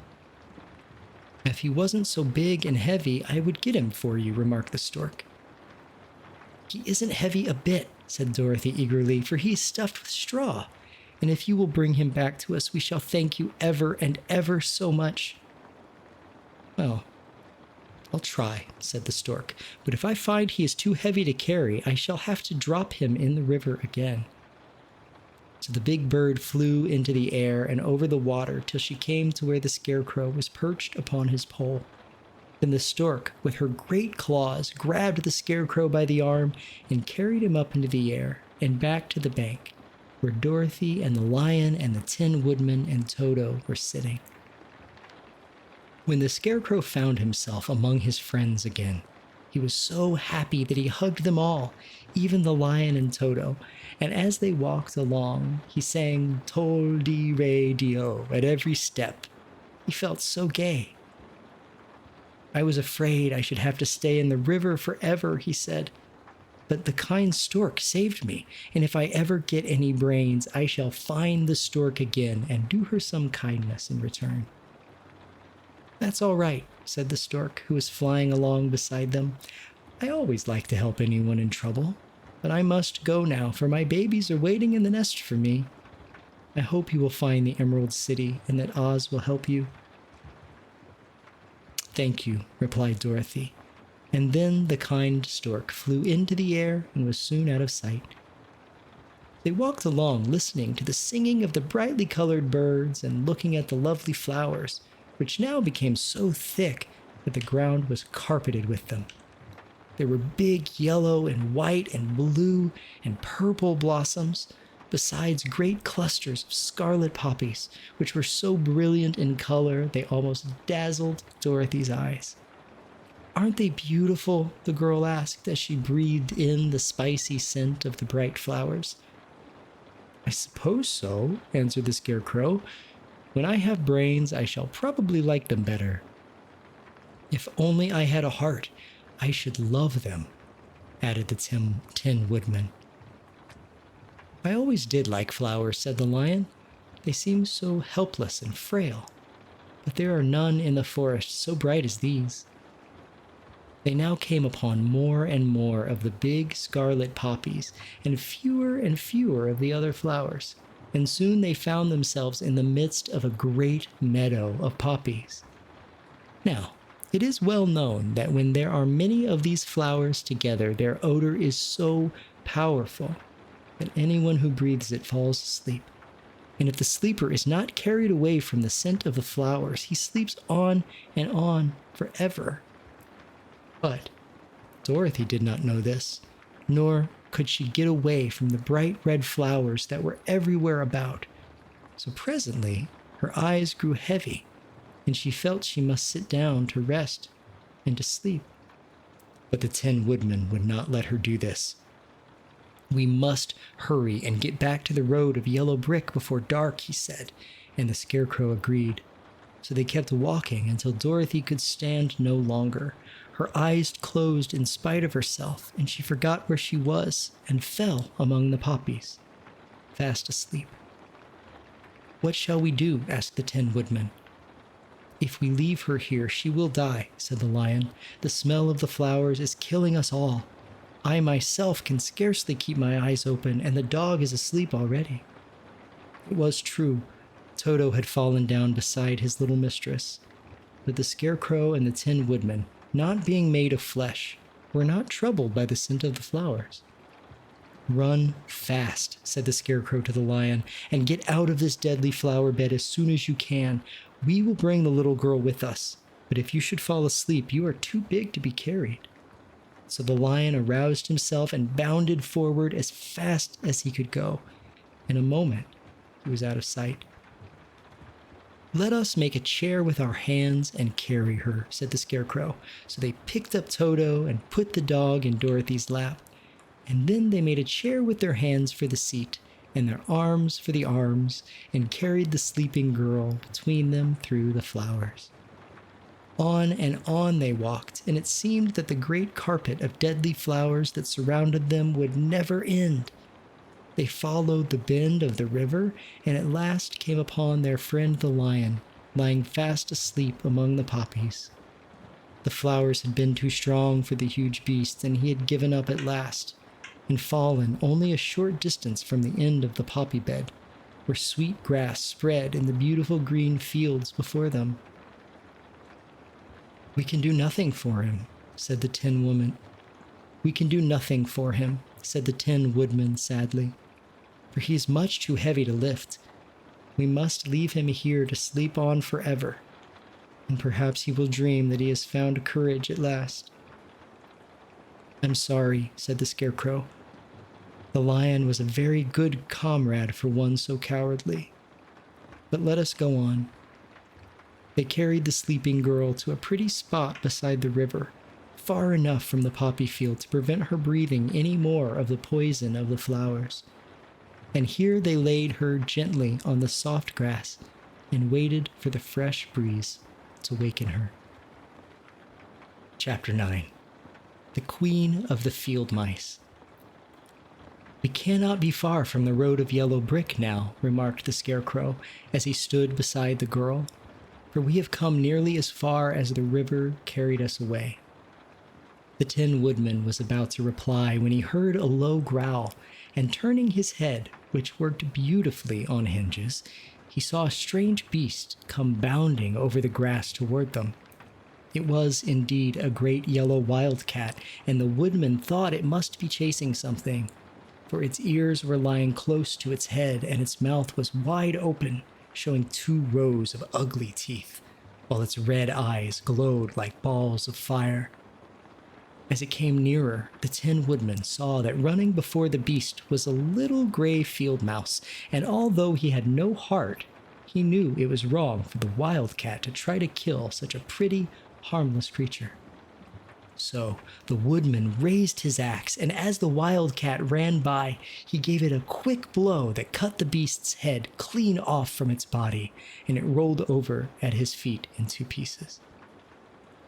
The field mouse, now that it was freed from its enemy, stopped short, and coming slowly up to the Woodman, it said in a squeaky little voice, "Oh, thank you ever so much for saving my life."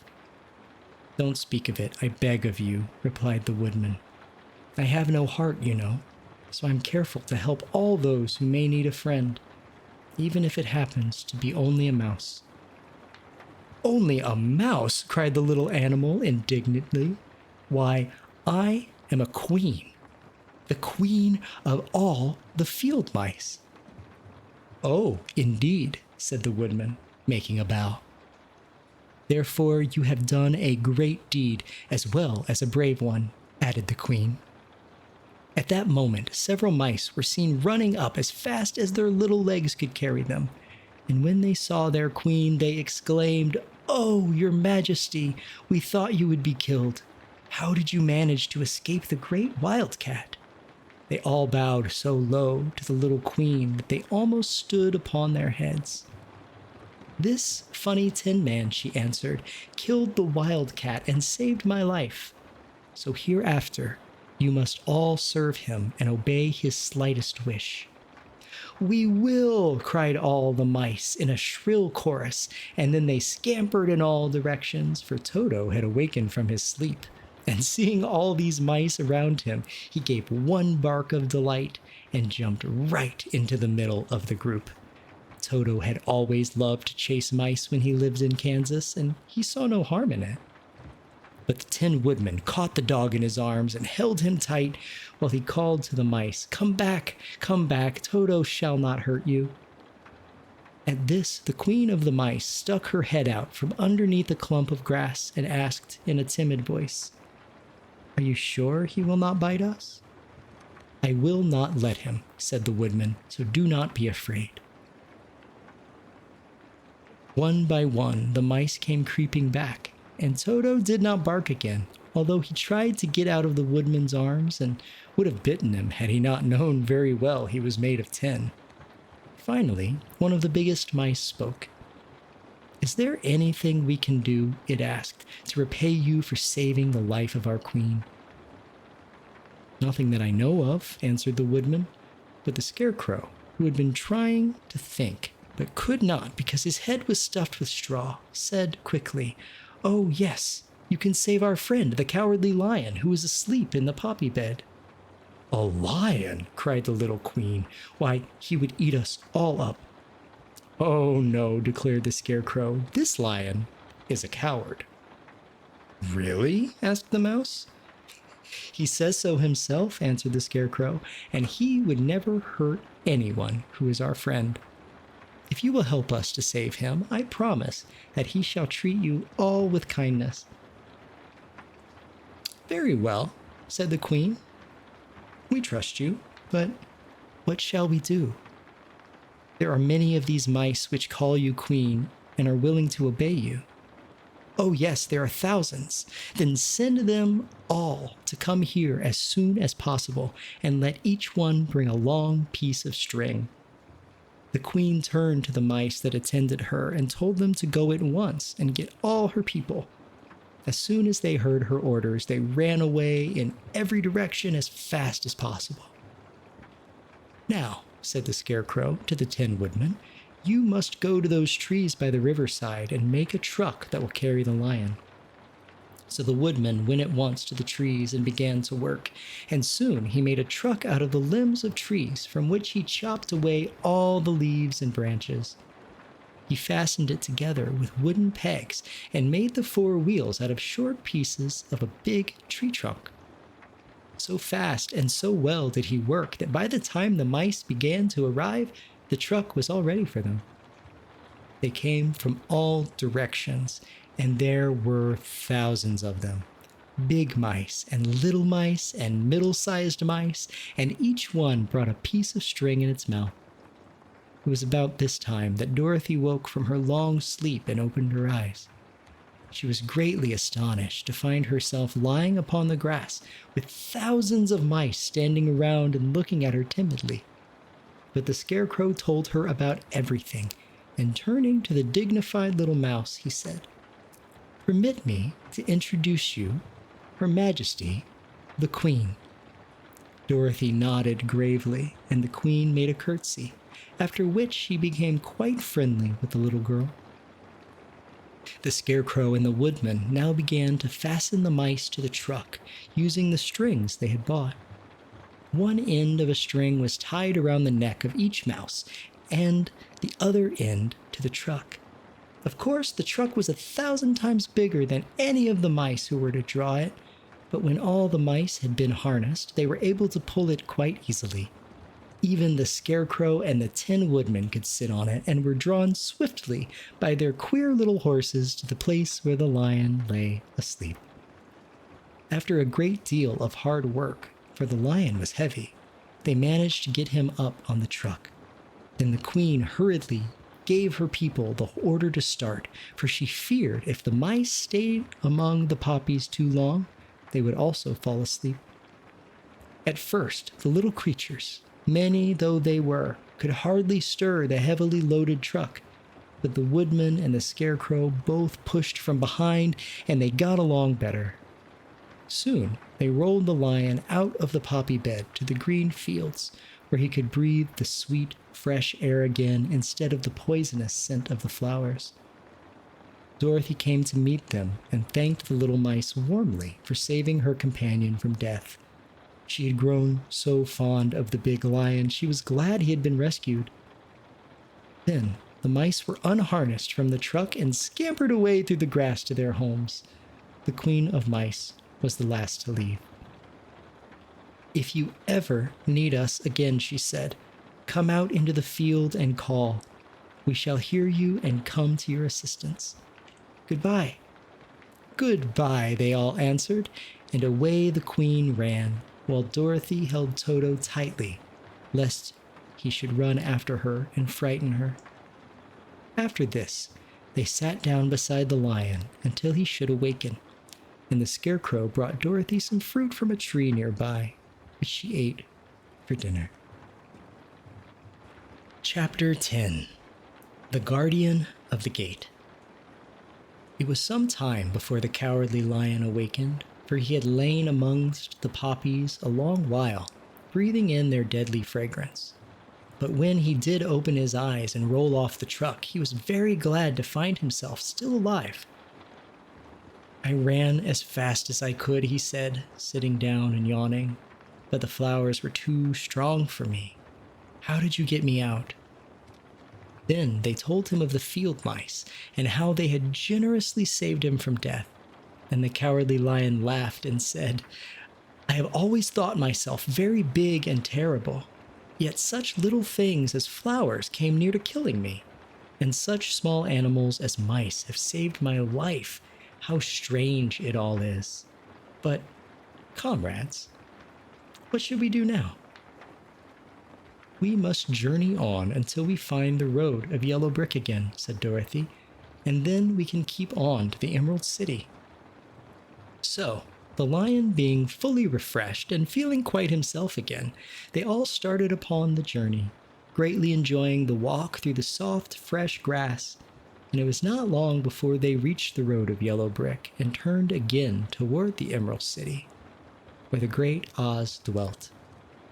The road was smooth and well paved now, and the country was beautiful, so that the travelers rejoiced in leaving the forest far behind, and with it the many dangers they had met in its gloomy shades. Once more they could see fences built beside the road, but these were painted green, and when they came to a small house in which a farmer evidently lived, that was also painted green. They passed by several of these houses during the afternoon, and sometimes people came to the doors and looked at them as if they would like to ask questions, but no one came near them nor spoke to them because of the great lion, of which they were very much afraid. The people were all dressed in clothing of a lovely emerald green color and wore peaked hats like those of the Munchkins. "This must be the land of Oz," said Dorothy, "and we are surely getting near the Emerald City." "Yes," answered the Scarecrow, "everything is green here, while in the country of the Munchkins, blue was the favorite color. But the people do not seem to be as friendly as the Munchkins, and I'm afraid we shall be unable to find a place to pass the night." "I should like something to eat besides fruit," said the girl, "and I'm sure Toto is nearly starved. Let us stop at the next house and talk to the people." So, when they came to a good-sized farmhouse, Dorothy walked boldly up to the door and knocked. A woman opened it just far enough to look out and said, "What do you want, child? And why is that great lion with you?" "We wish to pass the night with you, if you will allow us," answered Dorothy, "and the lion is my friend and comrade, and would not hurt you for the world." "Is he tame?" asked the woman, opening the door a little wider. "Oh, yes, and he is a great coward, too. He will be more afraid of you than you are of him." "Well," said the woman, after thinking it over and taking another peep at the lion, If that is the case, you may come in, and I will give you some supper and a place to sleep." So they all entered the house, where there were, besides the woman, 2 children and a man. The man had hurt his leg and was lying on the couch in a corner. They seemed greatly surprised to see so strange a company, and while the woman was busy laying the table, the man asked, "Where are you all going?" "To the Emerald City," said Dorothy, "to see the Great Oz." "Oh, indeed," exclaimed the man. "Are you sure that Oz will see you?" "Why not?" she replied. "Why, it is said that he never lets anyone come into his presence. I have been to the Emerald City many times. It is a beautiful and wonderful place, but I have never been permitted to see the Great Oz, nor do I know of any living person who has seen him." "Does he never go out?" asked the Scarecrow. "Never. He sits day after day in the great throne room of his palace, and even those who wait upon him do not see him face to face." "What is he like?" asked the girl. "That is hard to tell," said the man thoughtfully. "You see, Oz is a great wizard and can take on any form he wishes, so that some say he looks like a bird, and some say he looks like an elephant, and some say he looks like a cat. To others, he appears as a beautiful fairy or a brownie, or in any other form that pleases him. But who the real Oz is, when he is in his own form, no living person can tell." "That is very strange," said Dorothy. "But we must try in some way to see him, or we shall have made our journey for nothing." "Why do you wish to see the terrible Oz?" asked the man. "I want him to give me some brains," said the Scarecrow eagerly. "Oh, Oz could do that easily enough," declared the man. "He has more brains than he needs." "And I want him to give me a heart," said the Tin Woodman. "That will not trouble him," continued the man, "for Oz has a large collection of hearts of all sizes and shapes." "And I want him to give me courage," said the Cowardly Lion. "Oz keeps a great pot of courage in his throne room," said the man, "which he has covered with a golden plate to keep it from running over. He will be glad to give you some." "And I want him to send me back to Kansas," said Dorothy. "Where is Kansas?" asked the man with surprise. "I don't know," replied Dorothy sorrowfully. "But it is my home, and I'm sure it's somewhere." "Very likely. Well, Oz can do anything, so I suppose he will find Kansas for you. But first, you must get to see him, and that will be a hard task, for the Great Wizard does not like to see anyone, and he usually has his own way. But what do you want?" he continued, speaking to Toto. Toto only wagged his tail, for, strange to say, he couldn't speak. The woman now called to them that supper was ready, so they gathered around the table, and Dorothy ate some delicious porridge and a dish of scrambled eggs and a plate of nice white bread, and enjoyed her meal. The lion ate some of the porridge, but didn't care for it, saying it was made from oats, and oats were food for horses, not for lions. The Scarecrow and the Tin Woodman ate nothing at all. Toto ate a little bit of everything and was glad to get a good supper again. The woman now gave Dorothy a bed to sleep in, and Toto lay down beside her, while the lion guarded the door of her room so she might not be disturbed. The Scarecrow and the Tin Woodman stood up in a corner and kept quiet all night, although, of course, they could not sleep. The next morning, as soon as the sun was up, they started on their way, and soon saw a beautiful green glow in the sky just before them. "That must be the Emerald City," said Dorothy.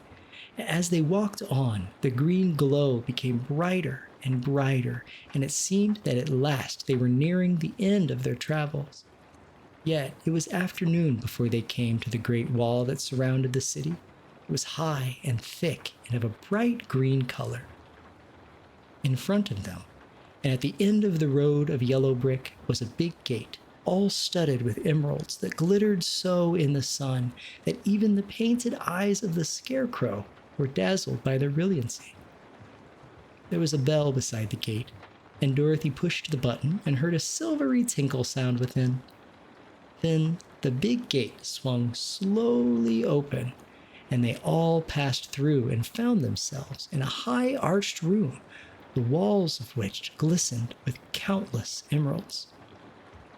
Before them stood a little man about the same size as the Munchkins. He was clothed all in green from his head to his feet, and even his skin was of a greenish tint. At his side was a large green box. When he saw Dorothy and her companions, the man asked, "What do you wish in the Emerald City?" "We came here to see the Great Oz," said Dorothy. The man was so surprised at this answer that he sat down to think it over.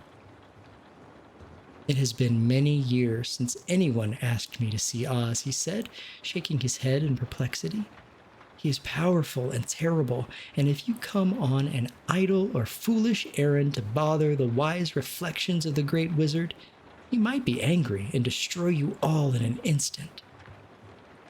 "But it is not a foolish errand, nor an idle one," replied the Scarecrow. "It is important, and we have been told that Oz is a good wizard." "So he is," said the Green Man, "and he rules the Emerald City wisely and well. But to those who are not honest, or who approach him from curiosity, he is most terrible, and few have ever dared to ask to see his face. I am the guardian of the gates, and since you demand to see the Great Oz, I must take you to his palace. But first, you must put on the spectacles." "Why?" asked Dorothy. "Because if you did not wear spectacles, the brightness and glory of the Emerald City would blind you. Even those who live in the city must wear spectacles night and day. They are all locked on, for Oz ordered it when the city was first built, and I have the only key that will unlock them." He opened the big box, and Dorothy saw it was filled with spectacles of every size and shape. All of them had green glasses in them. The guardian of the gates found a pair that would just fit Dorothy and put them over her eyes. There were 2 golden bands fastened to them that passed around the back of her head, where they were locked together by a little key that was at the end of a chain the guardian of the gates wore around his neck. When they were on, Dorothy could not take them off had she wished, but of course she did not wish to be blinded by the glare of the Emerald City, so she said nothing. Then the Green Man fitted the spectacles for the Scarecrow and the Tin Woodman and the Lion, and even on little Toto, and all were locked fast with the key. Then the guardian of the gates put on his own glasses and told them he was ready to show them to the palace. Taking a big golden key from a peg on the wall, he opened another gate, and they all followed him through the portal into the streets of the Emerald City. Chapter 11. The Wonderful City of Oz. Even with eyes protected by the green spectacles, Dorothy and her friends were at first dazzled by the brilliancy of the wonderful city. The streets were lined with beautiful houses, all built of green marble and studded everywhere with sparkling emeralds. They walked over a pavement of the same green marble, and where the blocks were joined together were rows of emeralds set closely and glittering in the brightness of the sun. The window panes were of green glass. Even the sky above the city had a green tint, and the rays of the sun were green. There were many people, men, women, and children, walking about, and these were all dressed in green clothes and had greenish skins. They looked at Dorothy and her strangely assorted company with wondering eyes, and the children all ran away and hid behind their mothers when they saw the lion. No one spoke to them. Many shops stood in the street, and Dorothy saw that everything in them was green. Green candy and green popcorn were offered for sale, as well as green shoes, green hats, and green clothes of all sorts. At one place, a man was selling green lemonade, and when the children bought it, Dorothy could see they paid for it with green pennies. There seemed to be no horses nor animals of any kind. The men carried things around in little green carts, which they pushed before them. Everyone seemed happy and contented and prosperous. The guardian of the gates led them through the streets until they came to a big building exactly in the middle of the city, which was the palace of Oz, the great wizard. There was a soldier before the door, dressed in a green uniform and wearing a long green beard. "Here are strangers," said the guardian of the gates to him, "and they demand to see the great Oz." "Step inside," answered the soldier, "and I will carry your message to him." So they passed through the palace gates and were led into a big room with a green carpet and lovely green furniture set with emeralds. The soldier made them all wipe their feet upon a green mat before entering the room, and when they were seated, he said politely, "Please make yourself comfortable while I go to the door of the throne room and tell Oz you are here." They had to wait a long time before the soldier returned. When, at last, he came back, Dorothy asked, "Have you seen Oz?" "Oh, no," returned the soldier. "I have never seen him, but I spoke to him as he sat behind his screen and gave him your message. He said he will grant you an audience if you so desire, but each one of you must enter his presence alone, and he will admit but one each day. Therefore, as you must remain in the palace for several days, I will have you shown to rooms where you may rest in comfort after your journey." "Thank you," replied the girl. "That is very kind of Oz." The soldier now blew upon a green whistle, and at once a young girl, dressed in a pretty green silk gown, entered the room. She had lovely green hair and green eyes, and she bowed low before Dorothy as she said, "Follow me, and I will show you your room." So Dorothy said goodbye to all of her friends except Toto, and taking the dog in her arms, followed the green girl through 7 passages and up 3 flights of stairs until they came to a room at the front of the palace. It was the sweetest little room in the world, with a soft, comfortable bed that had sheets of green silk and a green velvet counterpane. There was a tiny fountain in the middle of the room that shot a spray of green perfume into the air to fall back into a beautifully carved green marble basin. Beautiful green flowers stood in the windows, and there was a shelf with a row of little green books. When Dorothy had time to open these books, she found them full of queer green pictures that made her laugh. They were so funny. In a wardrobe, there were many green dresses made of silk and satin and velvet. All of them fitted Dorothy exactly. "Make yourself perfectly at home," said the green girl, "and if you wish for anything, ring the bell. Oz will send for you tomorrow morning." She left Dorothy alone and went back to the others. These she also led to rooms, and each one of them found themselves lodged in a very pleasant part of the palace. Of course, this politeness was wasted on the Scarecrow, for when he found himself alone in his room, he stood stupidly in one spot, just within the doorway, to wait until morning. It would not rest him to lie down, and he could not close his eyes, so he remained all night, staring at a little spider which was weaving its web in a corner of the room, just as if it were not one of the most wonderful rooms in the world.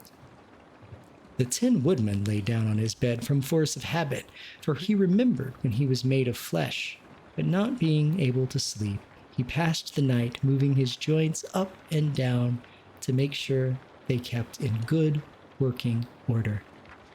The lion would have preferred a bed of dried leaves in the forest and did not like being shut up in a room, but he had too much sense to let this worry him. So he sprang upon the bed and rolled himself up like a cat and purred himself to a sleep in a minute.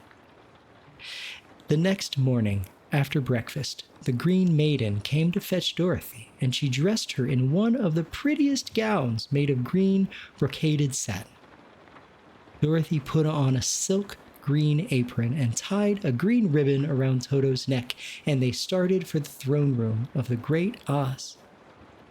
First, they came to a great hall in which were many ladies and gentlemen of the court, all dressed in rich costumes. These people had nothing to do but talk to each other, but they always came to wait outside the throne room every morning, although they were never permitted to see Oz. As Dorothy entered, they looked at her curiously, and one of them whispered, "Are you really going to look upon the face of Oz the Terrible?" "Of course," answered the girl, "if he will see me." "Oh, he will see you," said the soldier who had taken her message to the wizard, "although he does not like to have people ask to see him. Indeed, at first he was angry and said I should send you back to where you came from. Then he asked me what you looked like, and when I mentioned your silver shoes, he was very much interested. At last, I told him about the mark upon your forehead, and he decided he would admit you into his presence." Just then, a bell rang, and the green girl said to Dorothy, "That is the signal. You must go into the throne room alone." She opened a little door, and Dorothy walked boldly through and found herself in a wonderful place. It was a big, round room with a high arched roof, and the walls and ceiling and floor were covered with large emeralds set closely together. In the center of the roof was a great light as bright as the sun, which made the emeralds sparkle in a wonderful manner. But what interested Dorothy most was the big throne of green marble that stood in the middle of the room. It was shaped like a chair and sparkled with gems, as did everything else. In the center of the chair was an enormous head without a body to support it or any arms or legs whatsoever. There was no hair upon this head, but it had eyes and a nose and a mouth, and was much bigger than the head of the biggest giant. As Dorothy gazed upon this in wonder and fear, the eyes turned slowly and looked at her sharply and steadily. Then the mouth moved, and Dorothy heard a voice say, "I am Oz, the great and terrible. Who are you, and why do you seek me?" It was not such an awful voice that she had expected to come from the big head, so she took courage and answered, "I am Dorothy, the small and meek. I have come to you for help." The eyes looked at her thoughtfully for a full minute, then said the voice, "Where did you get the silver shoes?" "I got them from the Wicked Witch of the East when my house fell on her and killed her," she replied. "Where did you get the mark upon your forehead?" continued the voice. "That is where the Good Witch of the North kissed me when she bade me goodbye and sent me to you," said the girl.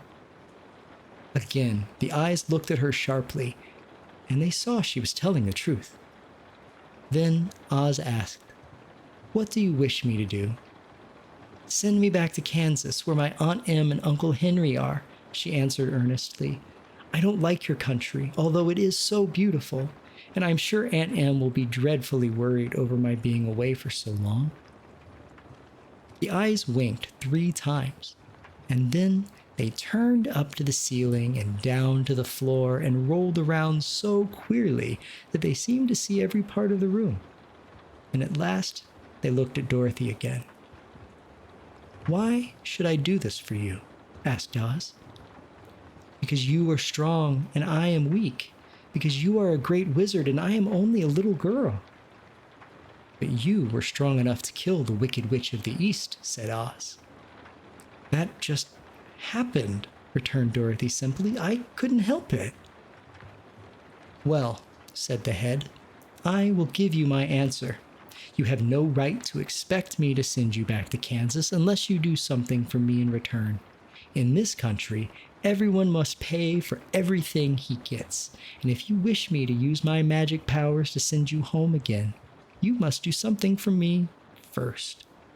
Help me, and I will help you."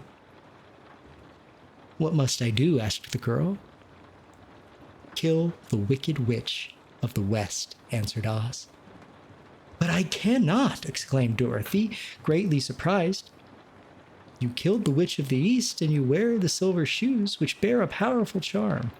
There is now but one wicked witch left in all this land, and when you can tell me she is dead, I will send you back to Kansas, but not before." The little girl began to weep. She was so much disappointed, and the eyes winked again and looked upon her anxiously, as if the great Oz felt that she could help him if she would. "I never killed anything willingly," she sobbed, "even if I wanted to. How could I kill the wicked witch? If you, who are great and terrible, cannot kill her yourself, how do you expect me to do it?" "I do not know," said the head, "but that is my answer, and until the wicked witch dies, you will not see your uncle and aunt again. Remember that the witch is wicked, tremendously wicked, and ought to be killed. Now go, and do not ask to see me again until you have done your task."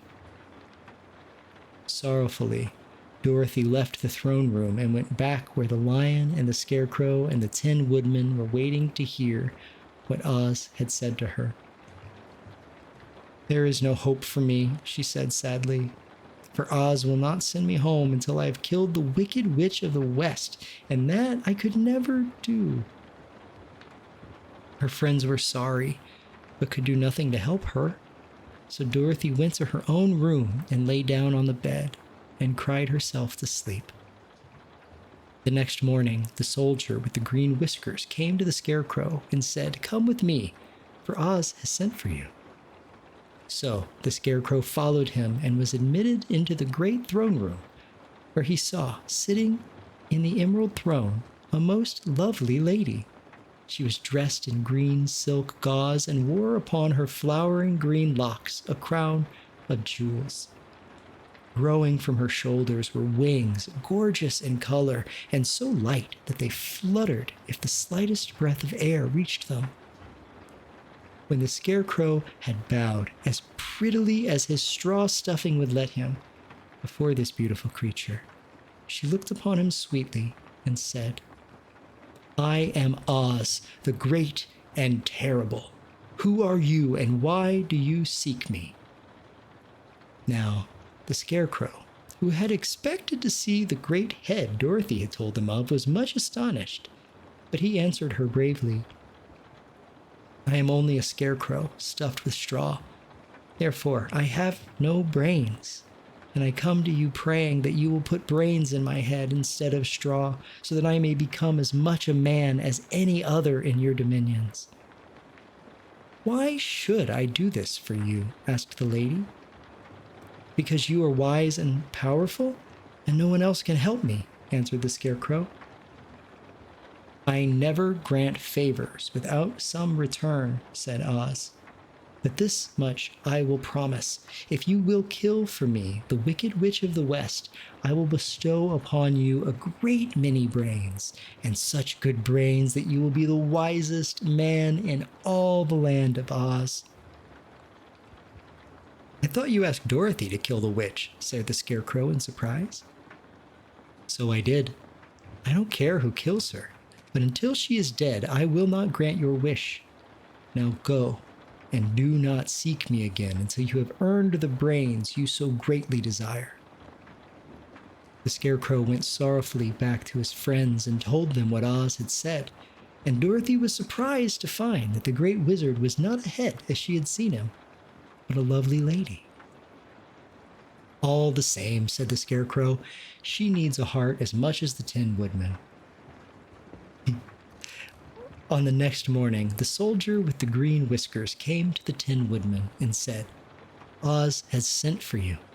Follow me." So the Tin Woodman followed him and came to the great throne room. He did not know whether he would find Oz a lovely lady or a head, but he hoped it would be the lovely lady. For, he said to himself, "If it is the head, I am sure I shall not be given a heart, since a head has no heart of its own and therefore cannot feel for me." But if it is the lovely lady, I shall beg hard for a heart, for all ladies are themselves said to be kindly hearted. But when the woodman entered the great throne room, he saw neither the head nor the lady, for Oz had taken the shape of a most terrible beast. It was nearly as big as an elephant, and the green throne seemed hardly strong enough to hold its weight. The beast had a head like that of a rhinoceros, only there were 5 eyes in its face. There were 5 long arms growing out of its body, and it also had 5 long, slim legs.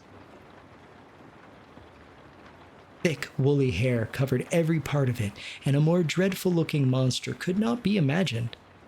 It was fortunate the Tin Woodman had no heart at that moment, for it would have beat loud and fast from terror. But, being only tin, the Woodman was not at all afraid, although he was much disappointed. "I am Oz, the great and terrible," spoke the beast in a voice that was one great roar. "Who are you, and why do you seek me?" "I am a woodman, and made of tin. Therefore I have no heart and cannot love. I pray you to give me a heart that I may be as other men are." "Why should I do this?" demanded the beast. "Because I ask it, and you alone can grant my request," answered the woodman. Oz gave a low growl at this, but said gruffly, "If you indeed desire a heart, you must earn it." "How?" asked the woodman. "Help Dorothy to kill the Wicked Witch of the West," replied the beast. "When the witch is dead, come to me, and I will then give you the biggest and kindest and most loving heart in all the land of Oz." So the Tin Woodman was forced to return sorrowfully to his friends and tell them of the terrible beast he had seen. They all wondered greatly at the many forms the great wizard could take upon himself, and the lion said, "If he is a beast when I go to see him, I shall roar my loudest and so frighten him that he will grant all I ask. And if he is a lovely lady, I shall pretend to spring upon her so to compel her to do my bidding. And if he is the great head, he will be at my mercy, for I will roll his head all about the room until he promises to give us what we desire. So be of good cheer, my friends, for all will yet be well." The next morning, the soldier with the green whiskers led the lion to the great throne room and bade him enter the presence of Oz. The lion at once passed through the door, and glancing around saw, to his surprise, that before the throne was a ball of fire, so fierce and glowing he could scarcely bear to gaze upon it. His first thought was that Oz had by accident caught on fire and was burning up. But when he tried to go nearer, the heat was so intense that it singed his whiskers, and he crept back tremblingly to a spot nearer the door. Then a low, quiet voice came from the ball of fire, and these were the words it spoke. "I am Oz, the great and terrible. Who are you, and why do you seek me?" And the lion answered, "I am a cowardly lion, afraid of everything. I came to you to beg that you give me courage, so that in reality I may become the king of beasts, as men call me." "Why should I give you courage?" demanded Oz.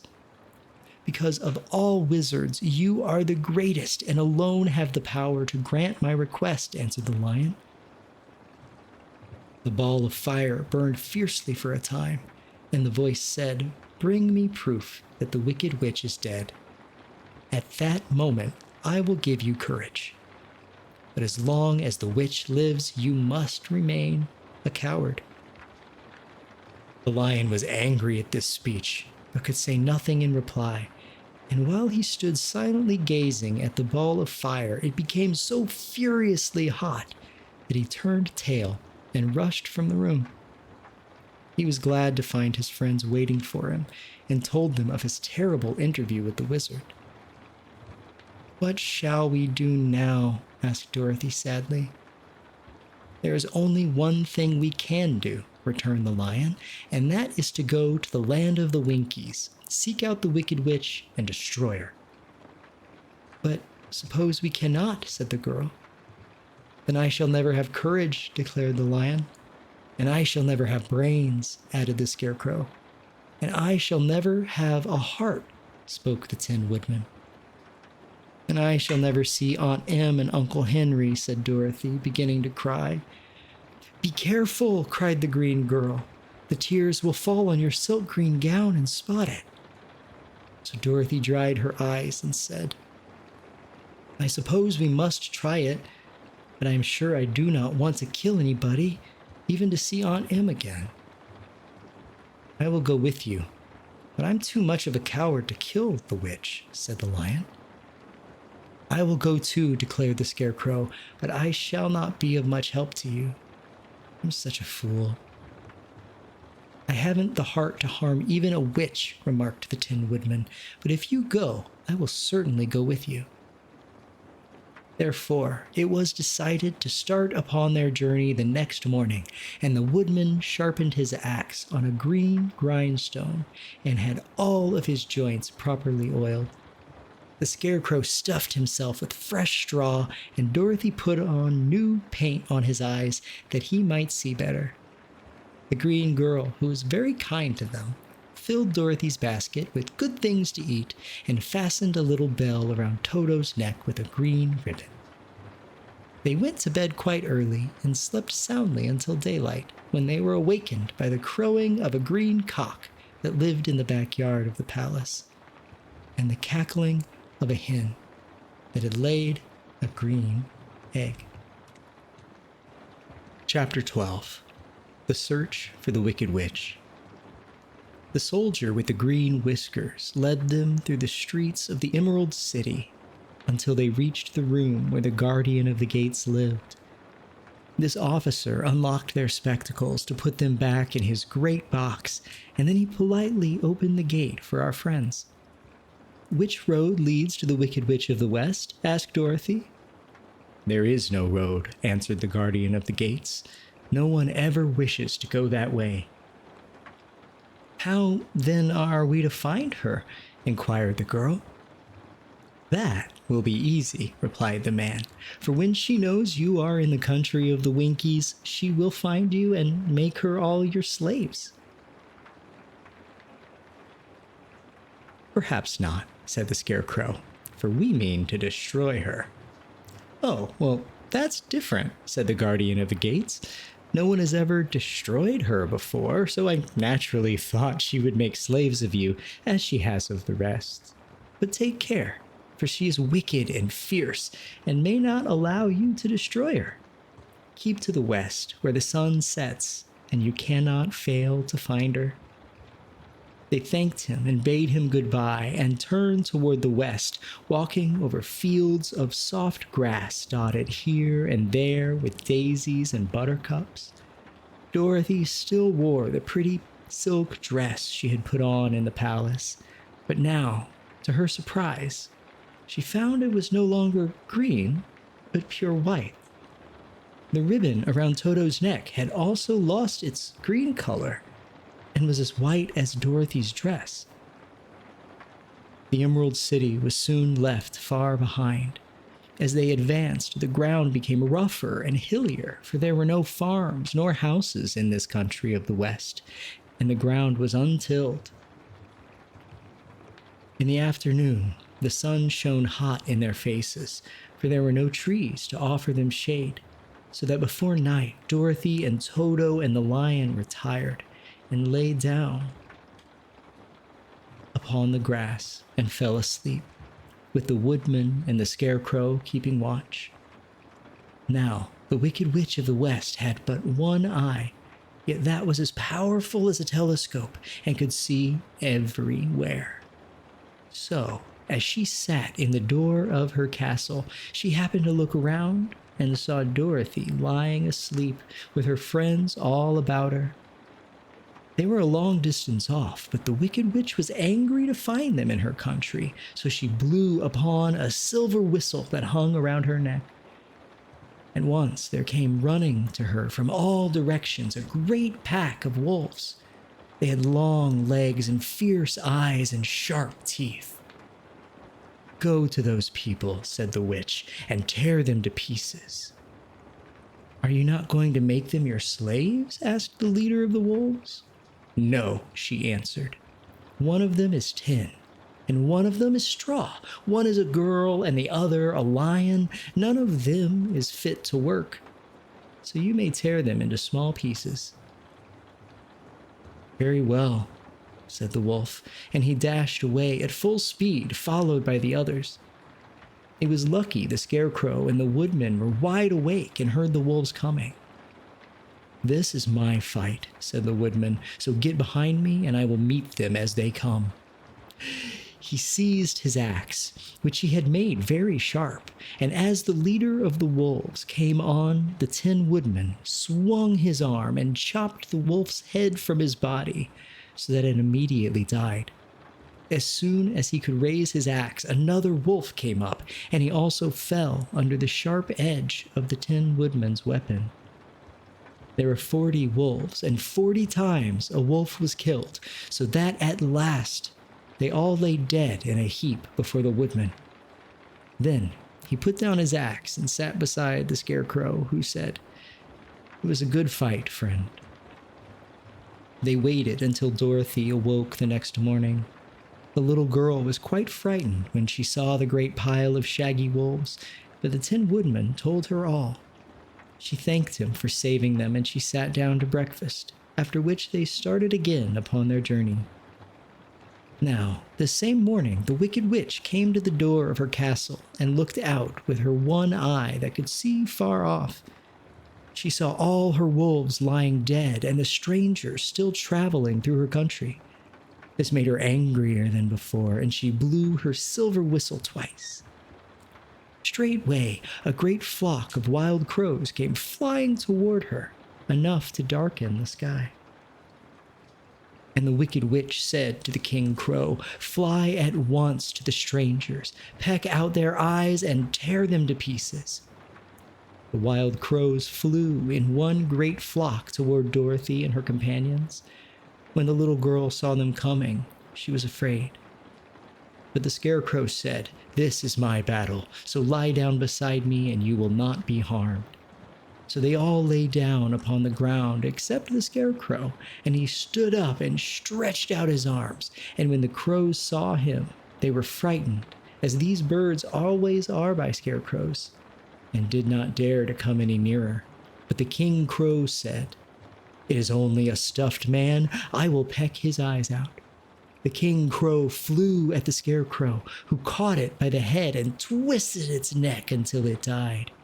And then another crow flew at him, and the Scarecrow twisted its neck also. There were 40 crows, and 40 times the Scarecrow twisted a neck, until at last all were lying dead beside him. Then he called to his companions to rise, and again they went upon their journey.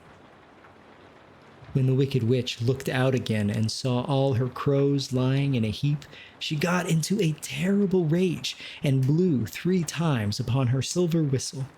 Forthwith, there was heard a great buzzing in the air, and a swarm of black bees came flying toward her.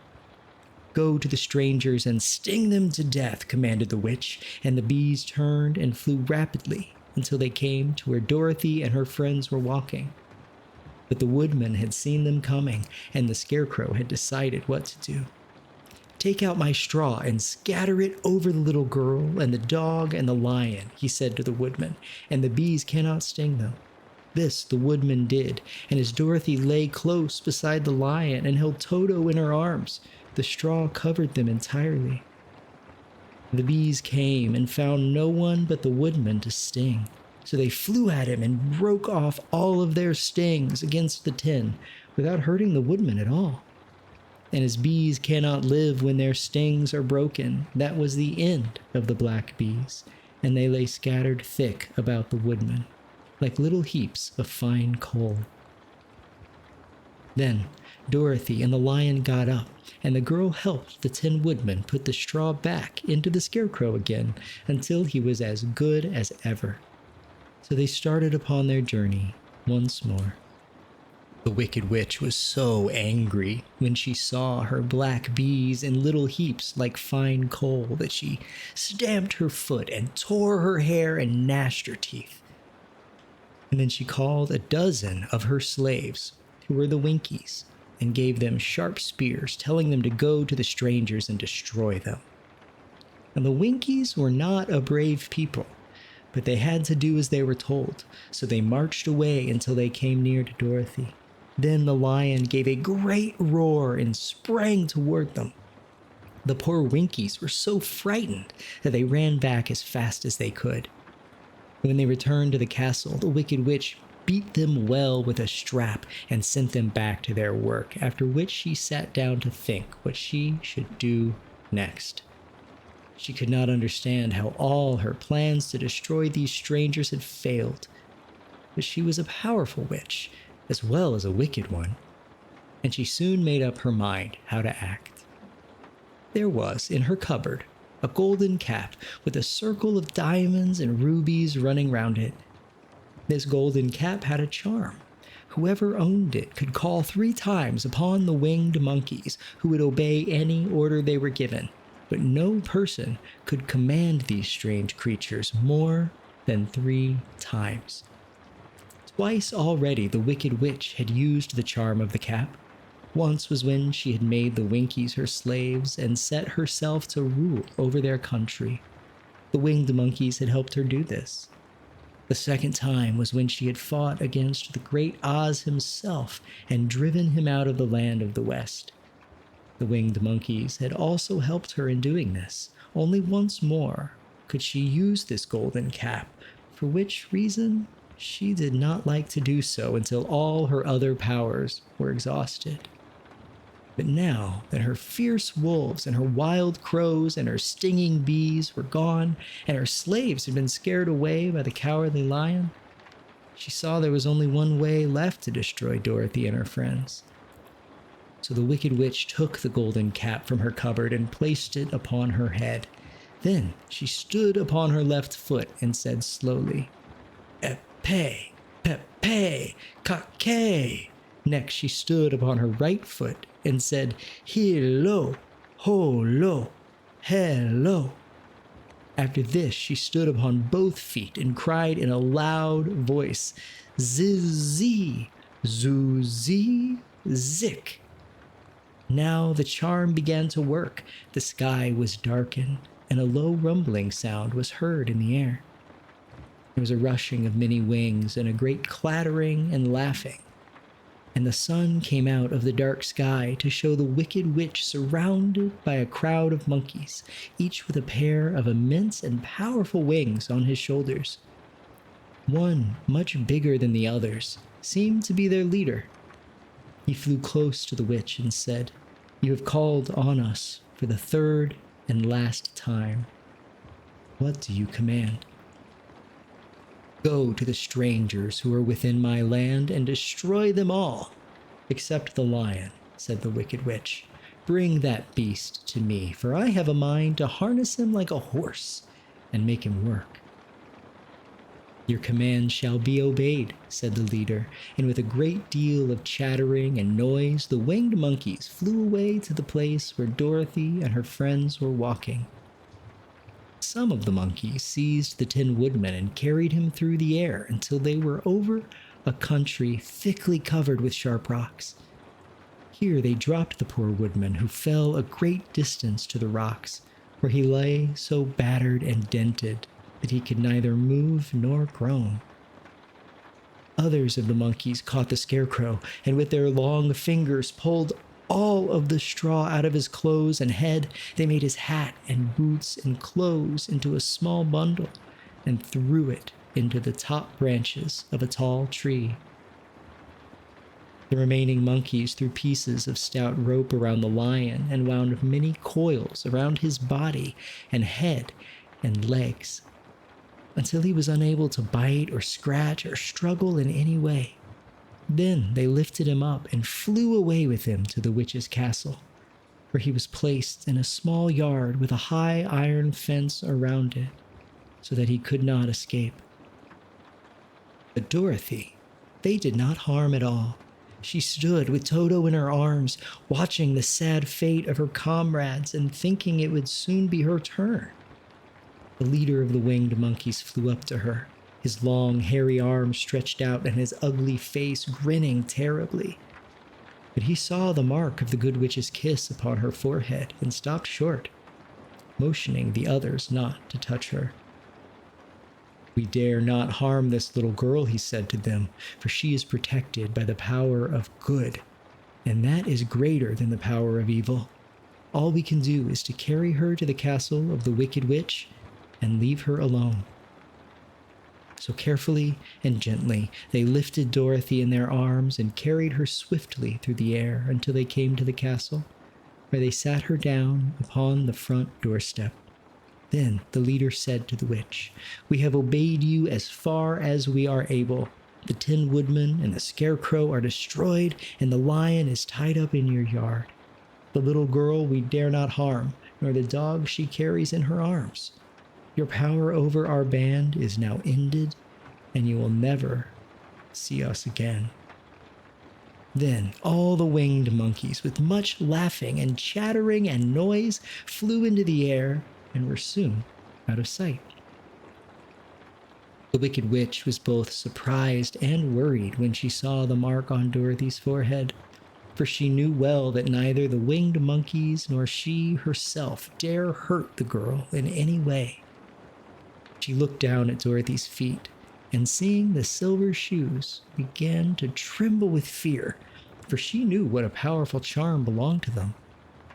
At first, the witch was tempted to run away from Dorothy, but she happened to look into the child's eyes and saw how simple the soul behind them was, and that the little girl did not know of the wonderful power the silver shoes gave her.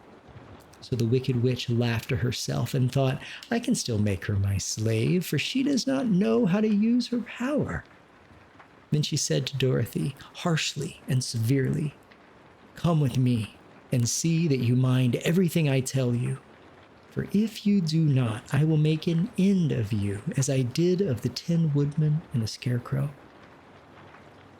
Dorothy followed her through many of the beautiful rooms in her castle until they came to the kitchen, where the witch bade her clean the pots and kettles and sweep the floor and keep the fire fed with wood.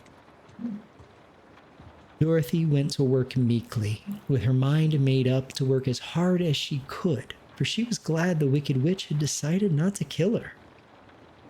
With Dorothy hard at work, the witch thought she would go into the courtyard and harness the Cowardly Lion like a horse. It would amuse her, she was sure, to make him draw her chariot whenever she was wished to go drive. But as she opened the gate, the lion gave a loud roar and bounded at her so fiercely that the witch was afraid and ran out and shut the gate again. "If I cannot harness you," said the witch to the lion, speaking through the bars of the gate, "I can starve you. You shall have nothing to eat until you do as I wish." So after that, she took no food to the imprisoned lion, but every day she came to the gate at noon and asked, "Are you ready to be harnessed like a horse?" And the lion would answer, "No. If you come in this yard, I will bite you." The reason the lion did not have to do as the witch wished was that every night, while the woman was asleep, Dorothy carried him food from the cupboard. After he had eaten, he would lie down on his bed of straw, and Dorothy would lie beside him and put her head on his soft, shaggy mane while they talked of their troubles and tried to plan some way to escape. But they could find no way to get out of the castle, for it was constantly guarded by the yellow Winkies, who were the slaves of the Wicked Witch and too afraid of her not to do as she told them. The girl had to work hard during the day, and often the witch threatened to beat her with the same old umbrella she always carried in her hand. But, in truth, she did not dare to strike Dorothy because of the mark upon her forehead. The child didn't know this, and was full of fear for herself and Toto. Once the witch struck Toto a blow with her umbrella, and the brave little dog flew at her and bit her leg in return. The witch did not bleed where she was bitten, for she was so wicked that the blood in her had dried up many years before.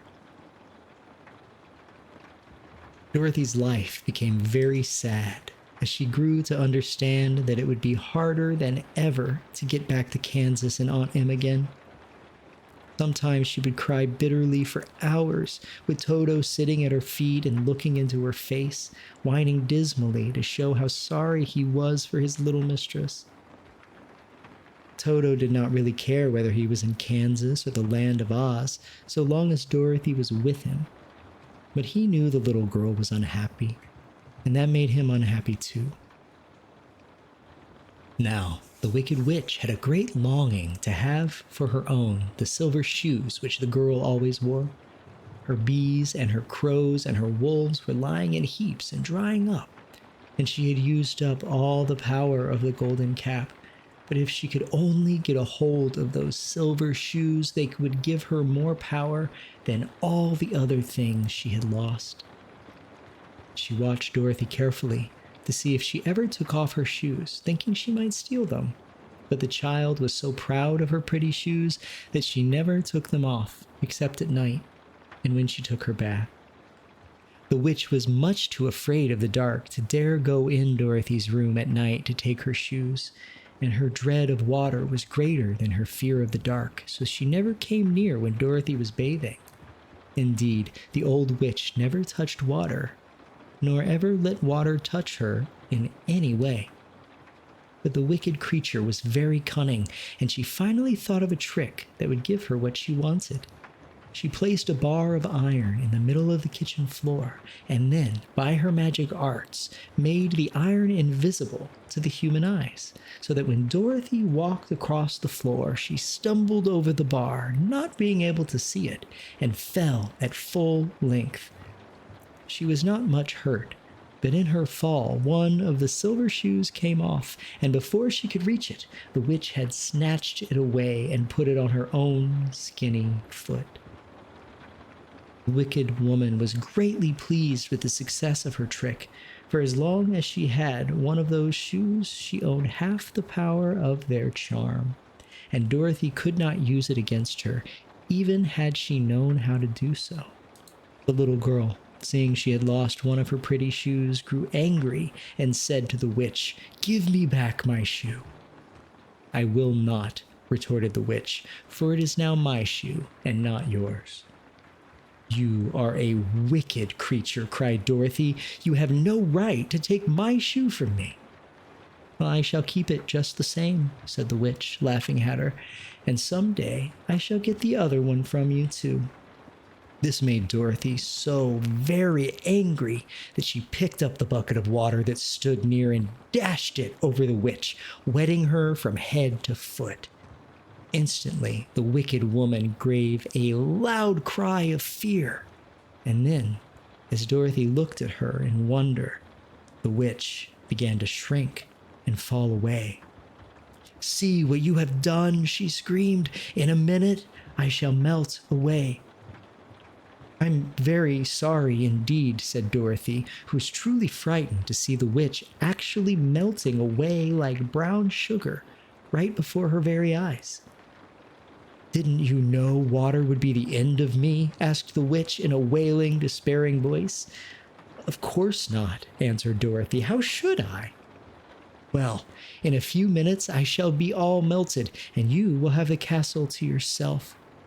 I have been wicked in my day, but I never thought a little girl like you would ever be able to melt me and end my wicked deeds. Look out, here I go."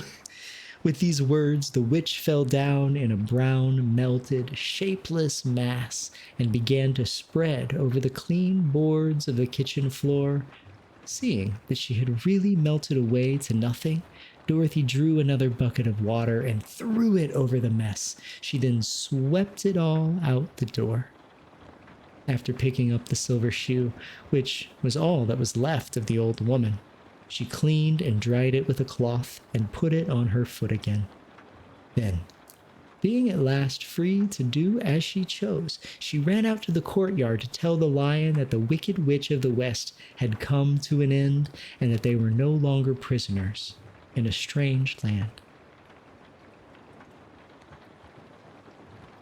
Chapter 13. The Rescue. The Cowardly Lion was much pleased to hear that the Wicked Witch had been melted by a bucket of water, and Dorothy at once unlocked the gate of his prison and set him free. They went in together to the castle, where Dorothy's first act was to call all the Winkies together and tell them they were no longer slaves. There was great rejoicing among the yellow Winkies, for they had been made to work hard during many years for the Wicked Witch, who had always treated them with great cruelty. They kept this day as a holiday then and ever after, and spent the time in feasting and dancing. "If our friends, the Scarecrow and the Tin Woodman, were only with us," said the Lion, "I should be quite happy." "Well, don't you suppose we could rescue them?" asked the girl anxiously. "Oh, we can try," answered the Lion. So they called the yellow Winkies and asked them if they would help to rescue their friends, and the Winkies said that they would be delighted to do all in their power for Dorothy, who had set them free from bondage. So she chose a number of the Winkies who looked as if they knew the most, and they all started away. They traveled that day and part of the next until they came to the rocky plain where the Tin Woodman lay, all battered and bent. His axe was near him, but the blade was rusted and the handle broken off short. The Winkies lifted him tenderly in their arms and carried him back to the yellow castle again, Dorothy shedding a few tears by the way of the sad plight of her old friend, and the Lion looking sober and sorry. When they reached the castle, Dorothy said to the Winkies, "Are any of your people tinsmiths?"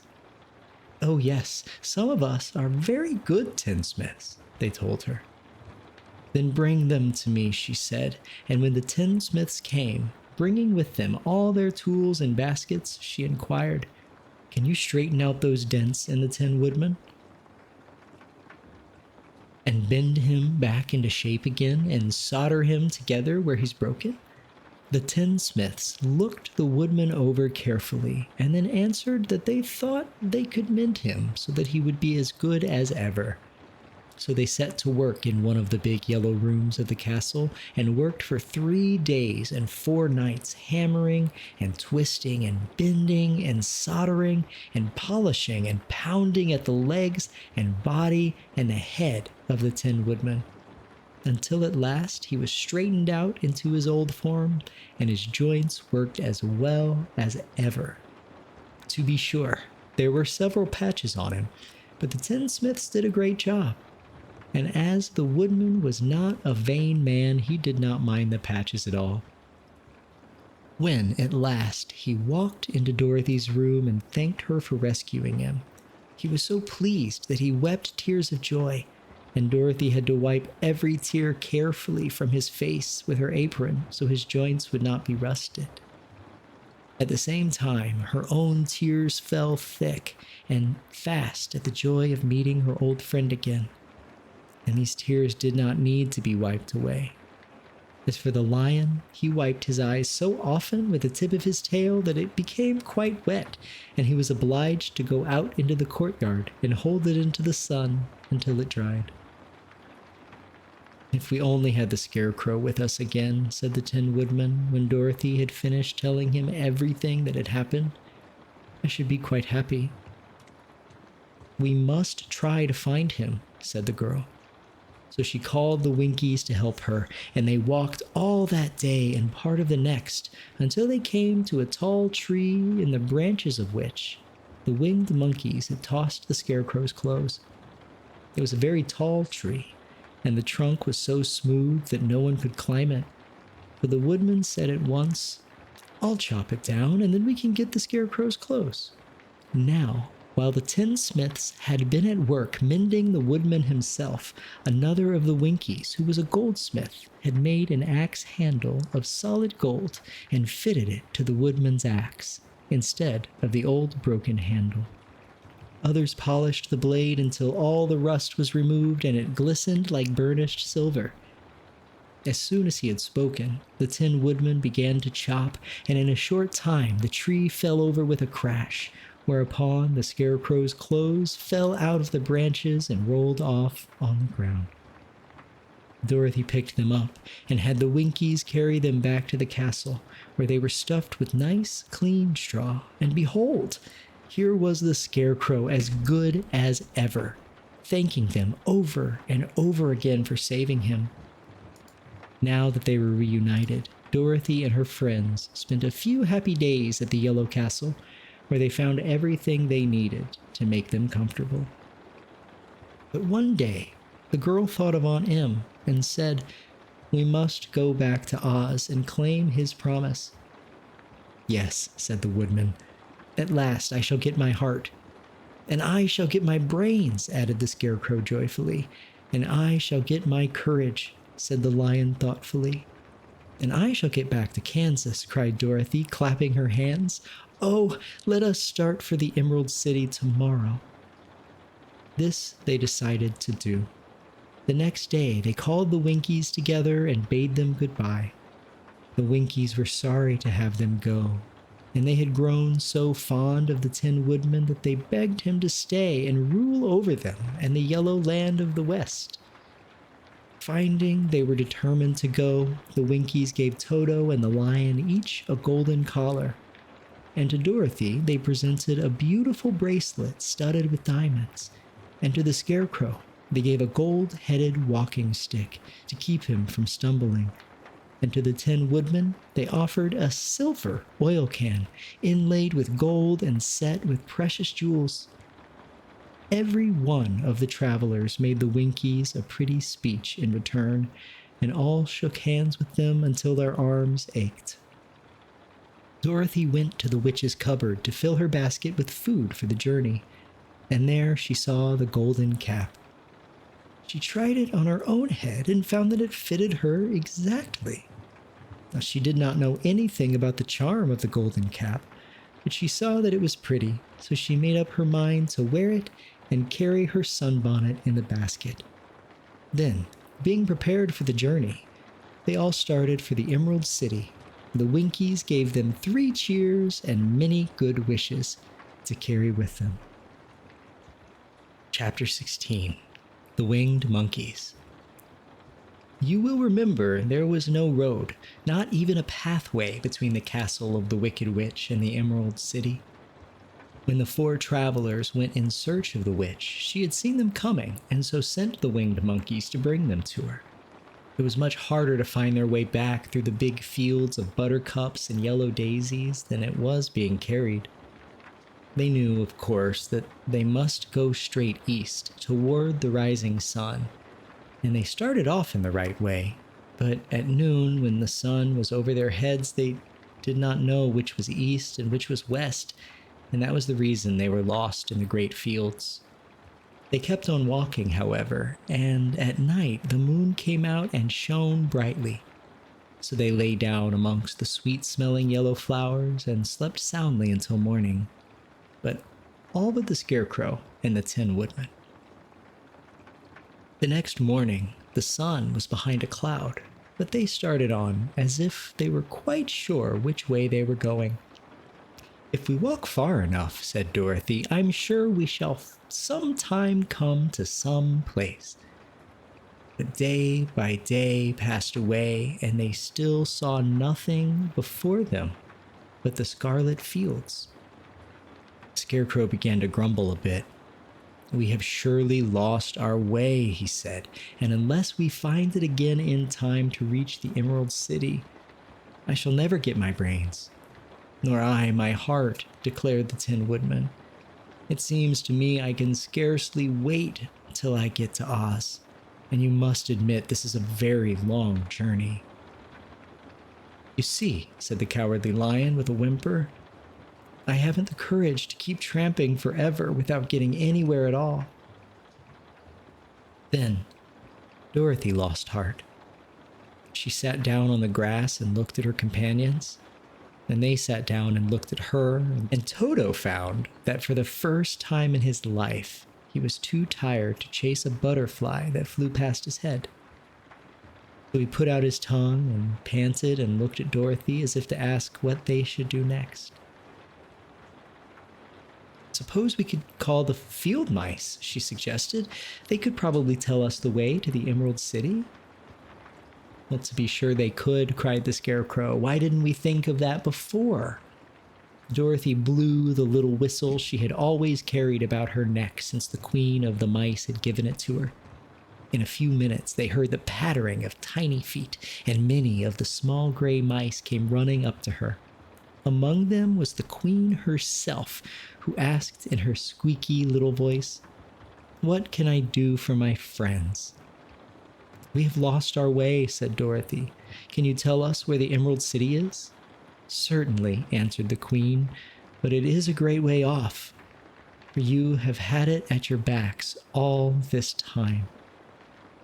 Then she noticed Dorothy's golden cap and said, "Why don't you use the charm of the cap and call the winged monkeys to you?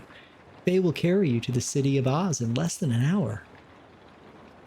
"I didn't know there was a charm," answered Dorothy in surprise. "What is it?" "It is written inside the golden cap," replied the Queen of the Mice. "But if you're going to call the winged monkeys, we must run away, for they are full of mischief and think it great fun to plague us." "But won't they hurt me?" asked the girl anxiously. "Oh, no. They must obey the wearer of the cap. Goodbye," and she scampered out of sight, with all the mice hurrying after her. Dorothy looked inside the golden cap and saw some words written upon the lining. These, she thought, must be the charm, so she read the directions carefully and put the cap upon her head. "Epee, pepe, kake," she said, standing on her left foot. "What did you say?" asked the Scarecrow, who did not know what she was doing. "Hi-lo, ho-lo, hello," Dorothy went on, standing this time on her right foot. "Hello," replied the Tin Woodman calmly. "Zizzy, zuzzy, zick," said Dorothy, who was now standing on both feet. This ended the saying of the charm, and they heard a great chattering and flapping of wings as the band of winged monkeys flew up to them. The king bowed low before Dorothy and asked, "What is your command?" "We wish to go to the Emerald City," said the child, "and we've lost our way." "We will carry you," replied the king, and no sooner had he spoken than two of the monkeys caught Dorothy in their arms and flew away with her.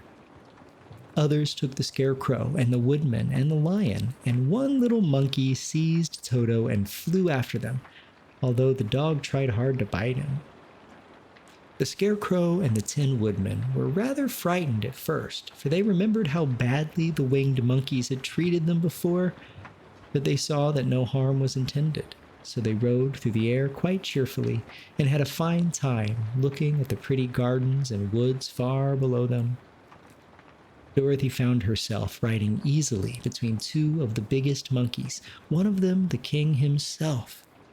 They had made a chair of their hands and were careful not to hurt her. "Why do you have to obey the charm of the golden cap?" she asked. "Well, that is a long story," answered the king with a winged laugh. "But as we have a long journey before us, I will pass the time by telling you about it if you wish." "I shall be glad to hear it," she replied. "Once," began the leader, "we were a free people, living happily in a great forest, flying from tree to tree, eating nuts and fruit, and doing just as we pleased without calling anybody master. Perhaps some of us were rather too full of mischief at times, flying down to pull the tails of the animals that had no wings, chasing birds and throwing nuts at the people who walked in the forest. But we were careless and happy and full of fun, and enjoyed every minute of the day." This was many years ago, long before Oz came out of the clouds to rule over this land. There lived here then, away at the north, a beautiful princess who was also a powerful sorceress. All her magic was used to help the people, and she was never known to hurt anyone who was good. Her name was Gayolette, and she lived in a handsome palace built of great blocks of ruby. Everyone loved her, and her greatest sorrow was that she could find no one to love in return, since all the men were much too stupid and ugly to mate with one so beautiful and wise. At last, however, she found a boy who was handsome and manly and wise beyond his years. Gayolette made up her mind that when he grew to be a man, she would make him her husband. So she took him to her ruby palace and used all her magic powers to make him as strong and good and lovely as any women could wish. When he grew to manhood, Kailala, as he was called, was said to be the best and wisest man in all the land, while his manly beauty was so great that Gayolette loved him dearly and hastened to make everything ready for the wedding. My grandfather was at that time the king of the winged monkeys, which lived in the forest near Gayolette's place, and the old fellow loved a joke better than good dinner. One day, just before the wedding, my grandfather was flying out with his band when he saw Kailala walking beside the river. He was dressed in a rich costume of pink silk and purple velvet, and my grandfather thought he would see what he could do. At his word, the band flew down and seized the Kailala, carried him in their arms until they were over the middle of the river, and dropped him into the water. "Swim out, my fine fellow," cried my grandfather, "and see if the water has spotted your clothes." Kailala was much too wise not to swim, and he was not in the least spoiled by all his good fortune. He laughed when he came to the top of the water and swam into shore, but when Gayolette came running out to him, she found his silks and velvet all ruined by the river. The princess was angry, and she knew, of course, who did it. She had all the winged monkeys brought before her, and she said at first that their wings would be tied, and they should be treated as they had treated Kailala, and dropped in the river. But my grandfather pleaded hard, for he knew the monkeys would drown in the river with their wings tied. And Kailala said a kind word for them also, so that Gayolette finally spared them on a condition that the winged monkeys should ever after do 3 times the bidding of the owner of the golden cap. This cap has been made for a wedding present to Kailala, and it is said to have cost the princess half her kingdom. Of course, my grandfather and all the other monkeys at once agreed to the condition, and that is how it happens that we are 3 times the slaves of the owner of the golden cap, whosoever he may be. "And what became of them?" asked Dorothy, who had been greatly interested in the story. "Kailala being the first owner of the golden cap," replied the monkey, "he was the first to lay his wishes upon us. As his bride could not bear the sight of us, he called us all to him in the forest after he had married her, and ordered us always to keep where she could never again set eyes on a winged monkey, which we were glad to do, for we were all afraid of her. This was all we ever had to do until the golden cap fell into the hands of the Wicked Witch of the West, who made us enslave the Winkies and afterward drive Oz himself out of the land of the West. Now the golden cap is yours, and 3 times you have the right to lay your wishes upon us." As the Monkey King finished his story, Dorothy looked down and saw the green, shining walls of the Emerald City before them. She wondered at the rapid flight of the monkeys, but was glad the journey was over. The strange creature set the travelers down carefully before the gate of the city. The king bowed low to Dorothy and then flew swiftly away, followed by all his band. "That was a good ride," said the little girl. "Yes, and a quick way out of our troubles," replied the lion. "How lucky it was you brought away that wonderful cap." Chapter 15. The Discovery of Oz the Terrible. The four travelers walked up to the great gate of Emerald City and rang the bell. After ringing several times, it was opened by the same guardian of the gates they had met before. "What? Are you back again?" he asked in surprise. "Do you not see us?" answered the Scarecrow. "But I thought you had gone to visit the Wicked Witch of the West." "We did visit her," said the Scarecrow. "And she let you go again?" asked the man in wonder. "She could not help it, for she is melted," explained the Scarecrow. "Melted? Well, that is good news indeed," said the man. "Who melted her?" "It was Dorothy," said the lion gravely. "Good gracious!" exclaimed the man, and he bowed very low indeed before her. Then he led them into his little room and locked the spectacles from the great box on all their eyes, just as he had done before. Afterward, they passed on through the gate into the Emerald City. When the people heard from the guardian of the gates that Dorothy had melted the Wicked Witch of the West, they had all gathered around the travelers and followed them in a great crowd to the Palace of Oz. The soldier with the green whiskers was still on guard before the door, but he let them in at once, and they were again met by the beautiful green girl who showed each of them to their old rooms at once, so they might rest until the great Oz was ready to receive them. The soldier had carried the news straight to Oz that Dorothy and the other travelers had come back again after destroying the Wicked Witch, but Oz made no reply. They thought the great wizard would send for them at once, but he did not. They had no word from him the next day, nor the next, nor the next. The waiting was tiresome and wearing, and at last they grew vexed that Oz should treat them in so a poor fashion after sending them to undergo hardships and slavery. So the Scarecrow at last asked the green girl to take another message to Oz, saying if he did not let them in to see him at once, they would call the winged monkeys to help them and find out whether he kept his promises or not. When the wizard was given this message, he was so frightened that he sent word for them to come to the throne room at 4 minutes after 9 o'clock the next morning. He had once met the winged monkeys in the land of the West, and he did not wish to meet them again. The four travelers passed a sleepless night, each thinking of the gift Oz had promised to bestow on him. Dorothy fell asleep only once, and then she dreamed she was in Kansas, where Aunt Em was telling her how glad she was to have her little girl home again.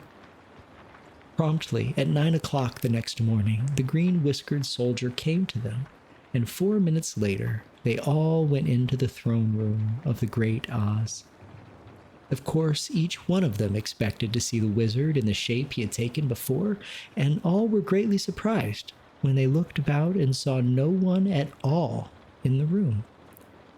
They kept close to the door and closer to one another, for the stillness of the empty room was more dreadful than any of the forms they had seen Oz take.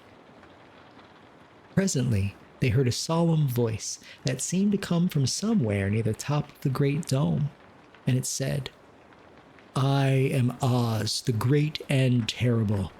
Why do you seek me?"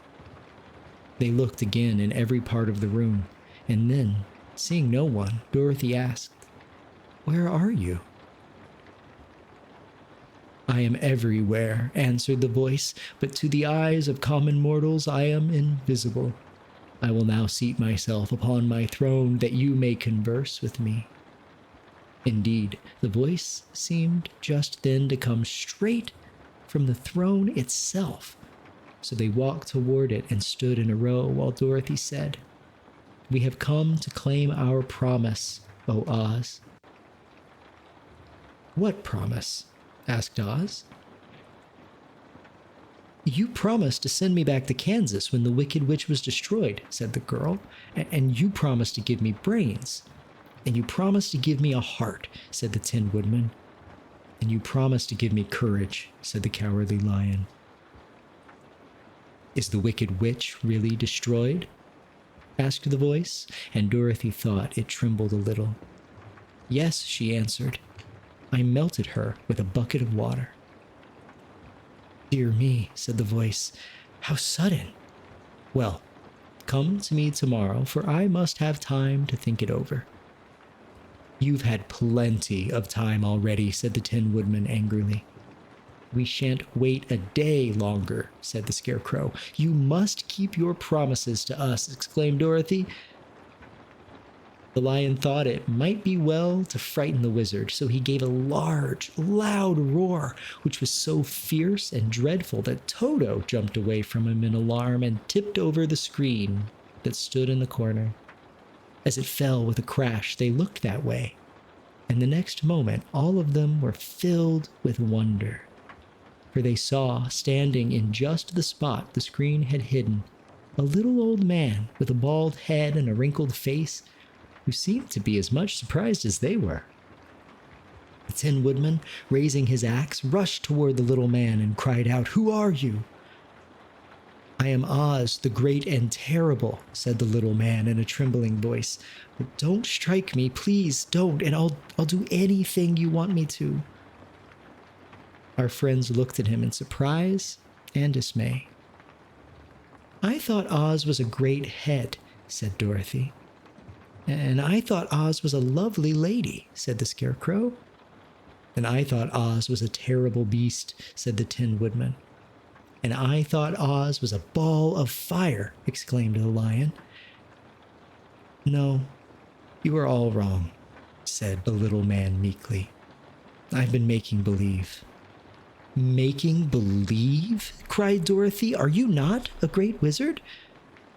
"Hush, my dear," he said. "Don't speak so loud or you'll be overheard, and I should be ruined. I'm supposed to be a great wizard." "And aren't you?" she asked. "Not a bit, my dear. I'm just a common man." "Oh, you're more than that," said the Scarecrow in a grieved tone. "You're a humbug."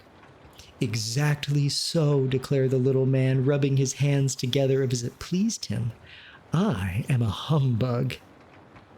"But this is terrible," said the Tin Woodman. "How shall I ever get my heart?" "Or I my courage?" asked the lion. "Or I my brains?" wailed the Scarecrow, wiping the tears from his eyes with his coat sleeve. "My dear friends," said Oz, "I pray you not to speak of these little things. Think of me and the terrible trouble I'm in at being found out." "Doesn't anyone else know you're a humbug?" asked Dorothy. "No one knows it but you four, and myself," replied Oz. "I have fooled everyone so long that I thought I should never be found out. It was a great mistake my ever letting you into the throne room. Usually I will not even see my subjects, and so they believe I am something terrible." "But I don't understand," said Dorothy in bewilderment. "How was it that you appeared to me as a great head?" "Well, that was one of my tricks," answered Oz. "Step this way, please, and I will tell you all about it." He led the way to a small chamber in the rear of the throne room, and they all followed him. He pointed to one corner in which lay the great head, made out of many thicknesses of paper and with carefully painted face. "This I hung from the ceiling by a wire," said Oz. "I stood behind the screen and pulled a thread to make the eyes move and the mouth open." "How about the voice?" she inquired. "Oh, I'm a ventriloquist," said the little man. "I can throw the sound of my voice wherever I wish, so that you thought it was coming out of the head. Here are the other things I used to deceive you." He showed the Scarecrow the dress and the mask he had worn when he seemed to be the lovely lady, and the Tin Woodman saw that his terrible beast was nothing but a lot of skins sewn together with slats to keep their sides out. As for the ball of fire, the false wizard had hung that also from the ceiling. It was really a ball of cotton, but when oil was poured upon it, the ball burned fiercely. "Really," said the Scarecrow, "you ought to be ashamed of yourself for being such a humbug." "I am.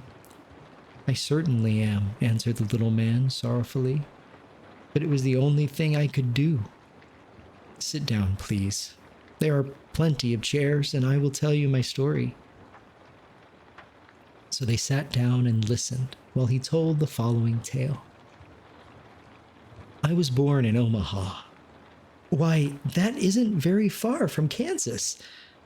No, but it's farther from here, he said, shaking his head at her sadly. When I grew up, I became a ventriloquist, and at that I was very well trained by a great master. I can imitate any kind of a bird or beast. Here he mewed so like a kitten that Toto pricked up his ears and looked everywhere to see what it was.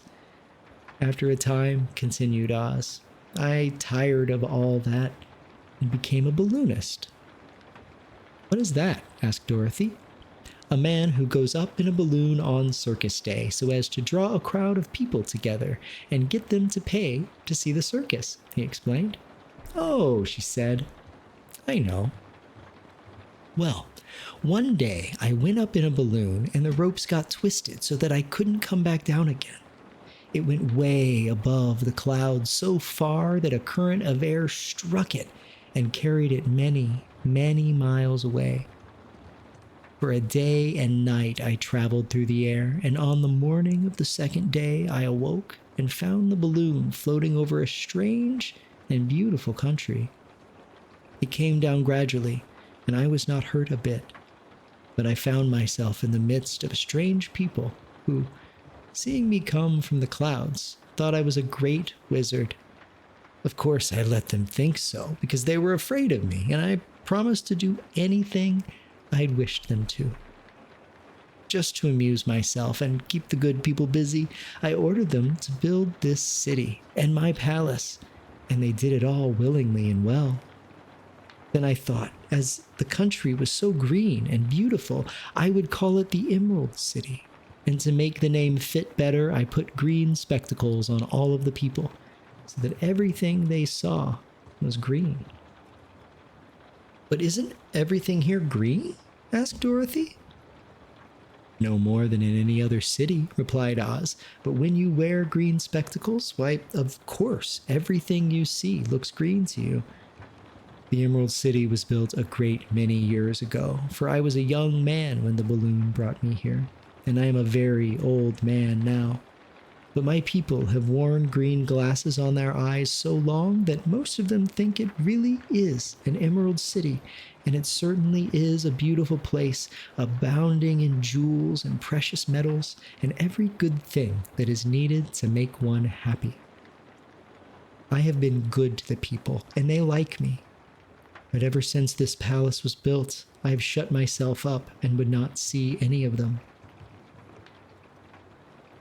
One of my greatest fears were the witches, for while I had no magical powers at all, I soon found out that the witches were really able to do wonderful things. There were 4 of them in this country, and they ruled the people who lived in the north and the south and the east and the west. Fortunately, the witches of the north and south were good, and I knew they would do me no harm. But the witches of the east and west were terribly wicked, and they had not thought that I was more powerful than they themselves. They would surely have destroyed me. As it was, I lived in deadly fear of them for many years, so you can imagine how pleased I was when I heard your house had fallen on the Wicked Witch of the East. When you came to me, I was willing to promise anything if you would only do away with the other witch, but now that you've melted her, I'm ashamed to say that I cannot keep my promises. I think you are a very bad man, said Dorothy. Oh no, my dear, I am a very good man, but I am a very bad wizard, I must admit. Can't you give me brains? Asked the Scarecrow. You don't need them. You are learning something every day. A baby has brains, but it doesn't know much. Experience is the only thing that brings knowledge, and the longer you are on Earth, the more experiences you are sure to get. Well, That may all be true, said the Scarecrow, but I shall be very unhappy unless you give me brains. The false wizard looked at him carefully. Well, he said with a sigh, I am not much of a magician, but as I said, if you will come to me tomorrow morning, I will stuff your head with brains. Now, I cannot tell you how to use them. However, you must find that out for yourself. Oh, thank you, cried the Scarecrow. I'll find a way to use them, never fear. But how about my courage? Asked the lion anxiously. You have plenty of courage, I am sure, answered Oz. All you need is confidence in yourself. There is no living thing that is not afraid when it faces danger. The true courage is in facing danger when you are afraid, and that kind of courage you have in plenty. Perhaps I have, but I'm scared just the same, said the lion. I shall really be very unhappy unless you give me the sort of courage that makes one forget he is afraid.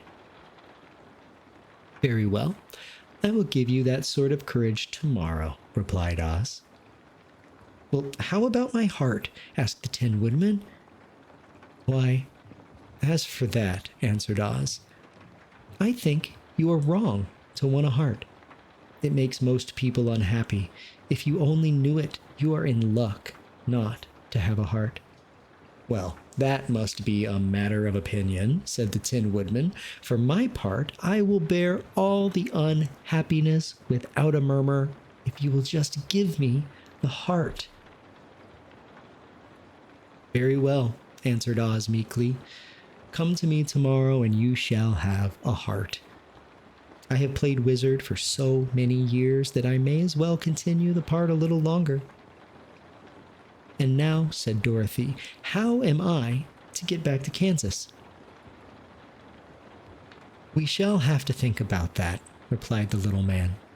Give me 2 or 3 days to consider the matter, and I'll try to find a way to carry you over the desert. In the meantime, you all shall be treated as my guests, and while you live in the palace, my people will wait upon you and obey your slightest wish. There is only one thing I ask in return for my help, such as it is. You must keep my secret and tell no one I am a humbug. They agreed to say nothing of what they had learned and went back to their rooms in high spirits. Even Dorothy had hope that the great and terrible humbug, as she called him, would find a way to send her back to Kansas. And if he did, she was willing to forgive him everything. Chapter 16. The Magic Art of the Great Humbug. Next morning, the Scarecrow said to his friends, Congratulate me. I am going to Oz to get my brains at last. When I return, I shall be as other men are. Well, I have always liked you as you were, said Dorothy simply. It's kind of you to like a scarecrow, he replied, but surely you will think more of me when you hear the splendid thoughts my new brain is going to turn out. Then he said goodbye to them in all a cheerful voice and went to the throne room, where he rapped upon the door. Come in, said Oz. The Scarecrow went in and found the little man sitting down by the window, engaged in deep thought. I have come for my brains, remarked the Scarecrow, a little uneasily. Oh, yes. Sit down in that chair, please, replied Oz.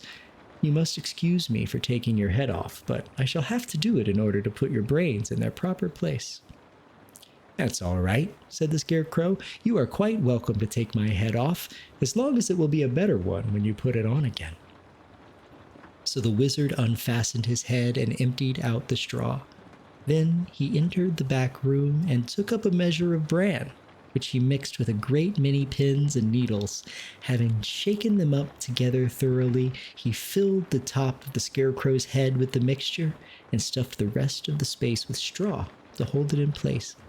When he had fastened the Scarecrow's head on his body again, he said to him, Hereafter you will be a great man, for I have given you a lot of brand new brains.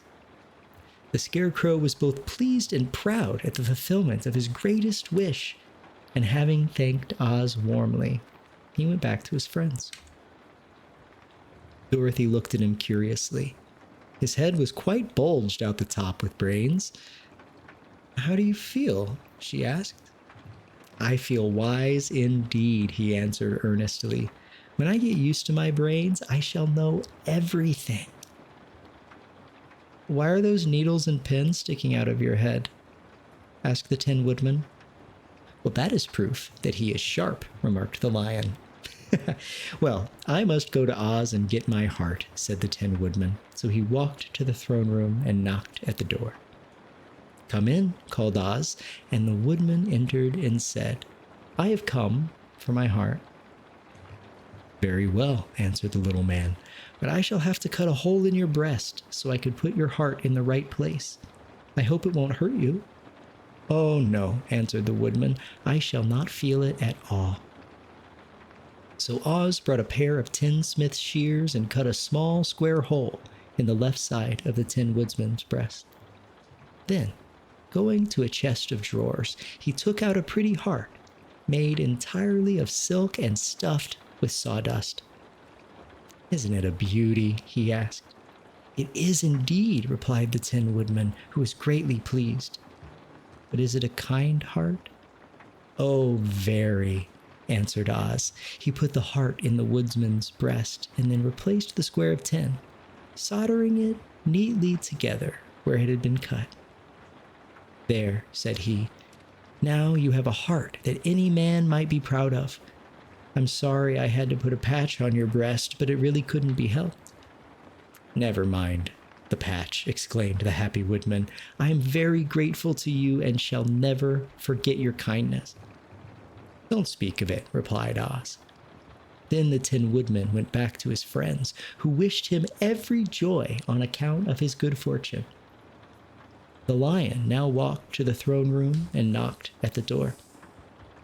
"Come in," said Oz. "I have come for my courage," announced the Lion, entering the room. "Very well," answered the little man. "I will get it for you."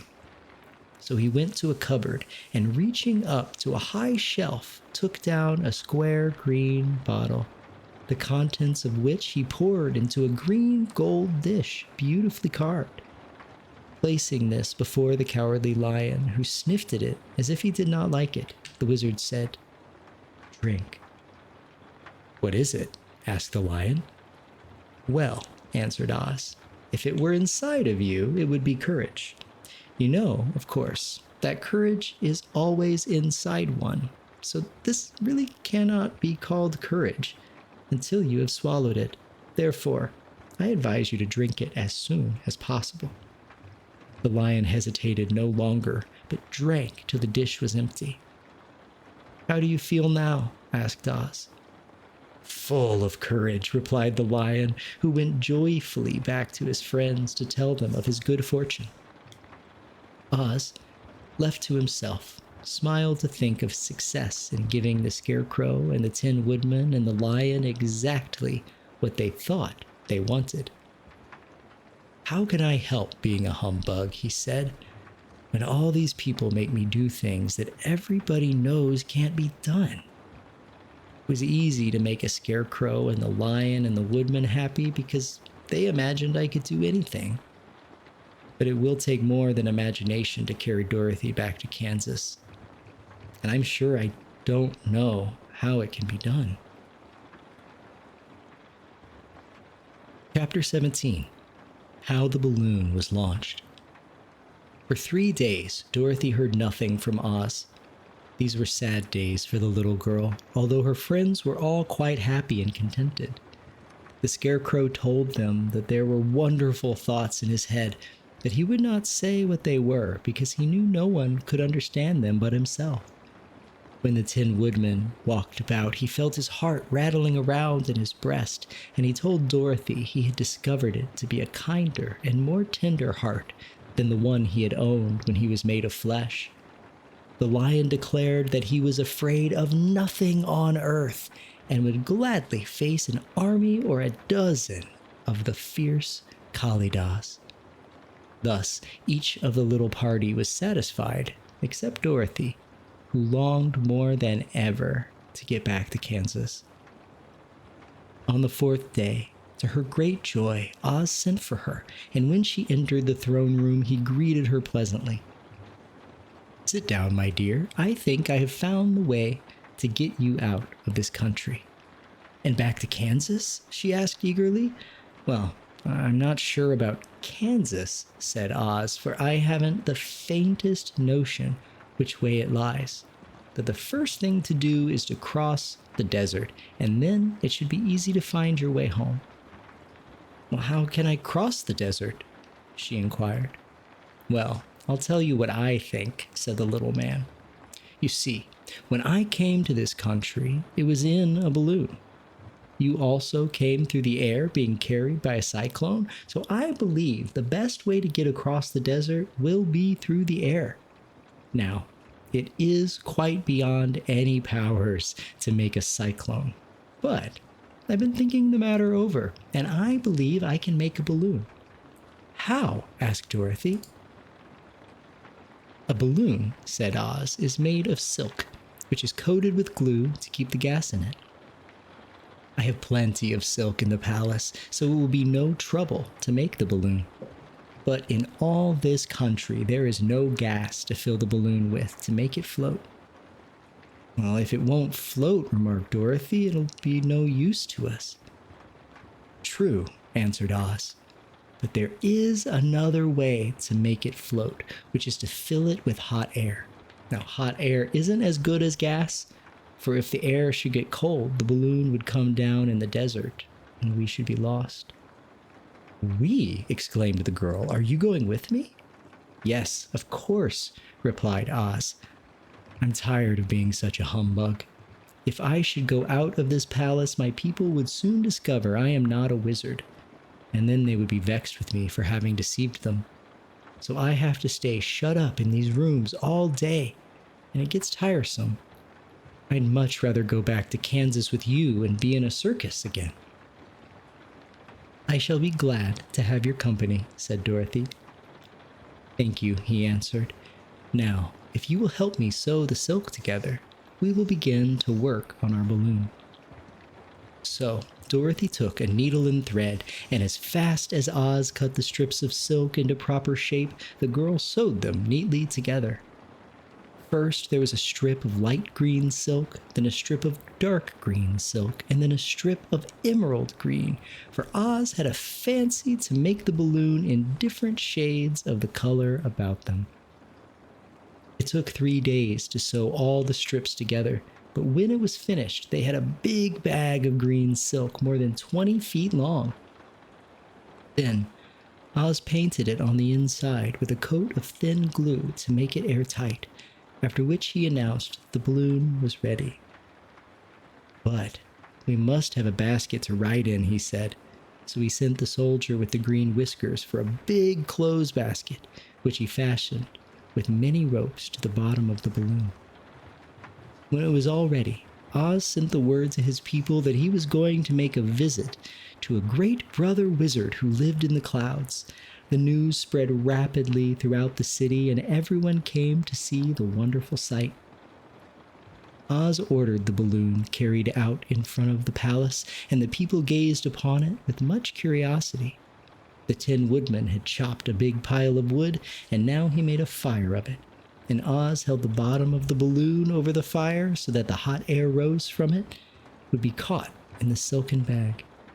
Gradually, the balloon swelled out and rose into the air until finally the basket just touched the ground.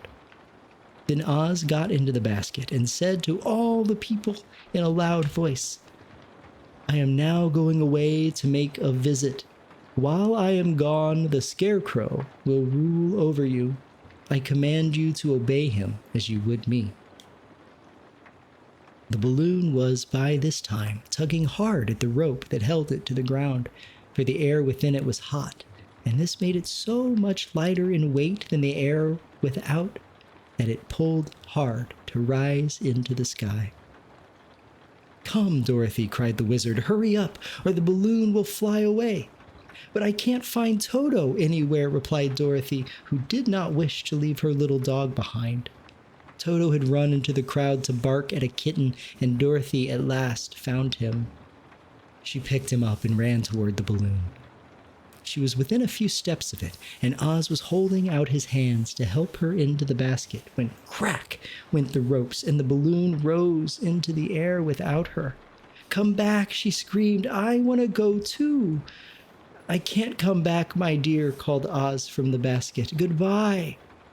"Goodbye," shouted everyone, and all eyes were turned upward to where the wizard was riding in the basket, rising every moment farther and farther into the sky.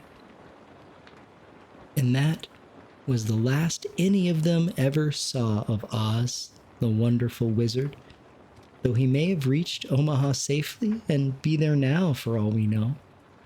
But the people remembered him lovingly and said to one another, "Oz was always our friend.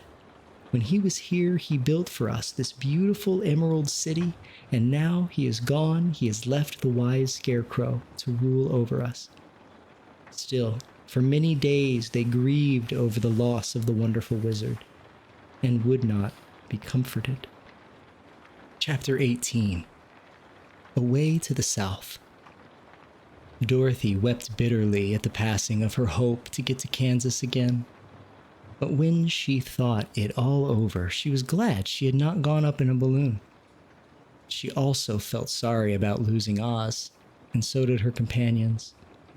The Tin Woodman came to her and said, "Truly, I should be ungrateful if I failed to mourn for the man who gave me my lovely heart. I should like to cry a little because Oz is gone. If you will kindly wipe away my tears so that I shall not rust." "With pleasure," she answered, and brought a towel at once.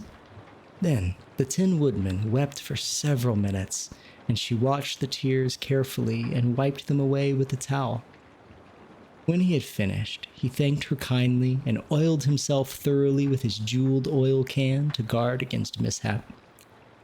The Scarecrow was now the ruler of the Emerald City, and although he was not a wizard, the people were proud of him.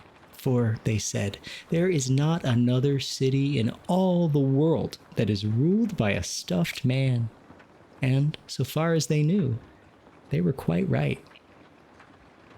The morning after the balloon had gone up with Oz, the four travelers met in the throne room and talked matters over. The Scarecrow sat in the big throne, and the others stood respectfully before him. "We are not so unlucky," said the new ruler.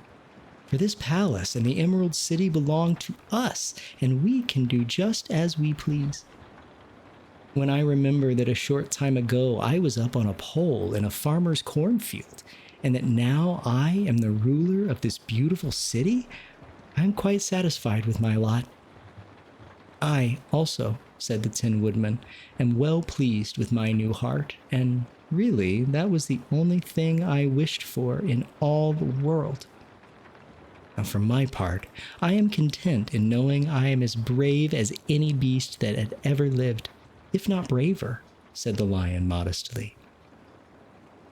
"If Dorothy would only be contented to live in the Emerald City," continued the Scarecrow, "we might all be happy together." "But I don't want to live here," cried Dorothy. "I want to go to Kansas and live with Aunt Em and Uncle Henry." "Well, then, what can be done?" inquired the Woodman. The Scarecrow decided to think, and he thought so hard that the pins and needles began to stick out of his brains. Finally, he said, "Why not call the winged monkeys and ask them to carry you over the desert?" "I never thought of that," said Dorothy joyfully. "It's just the thing. I'll go at once for the golden cap." When she brought it into the throne room, she spoke the magic words, and soon the band of winged monkeys flew in through the open window and stood beside her. "This is the second time you have called us," said the Monkey King, bowing before the little girl. "What do you wish?" "I want you to fly with me to Kansas," said Dorothy. But the Monkey King shook his head. "That cannot be done," he said. We belong to this country alone and cannot leave it. There has never been a winged monkey in Kansas yet, and I suppose there never will be, for they don't belong there. We shall be glad to serve you in any way in our power, but we cannot cross the desert. Goodbye." And with another bow, the Monkey King spread his wings and flew away from the window, followed all by his band. Dorothy was ready to cry with disappointment. "I have wasted the charm of the golden cap to no purpose," she said, "for the winged monkeys cannot help me."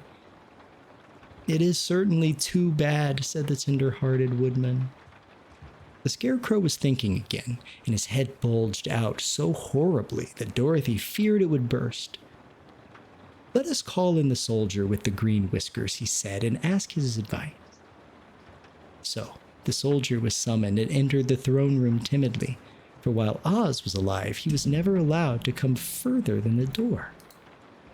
"This little girl," said the Scarecrow to the soldier, "wishes to cross the desert.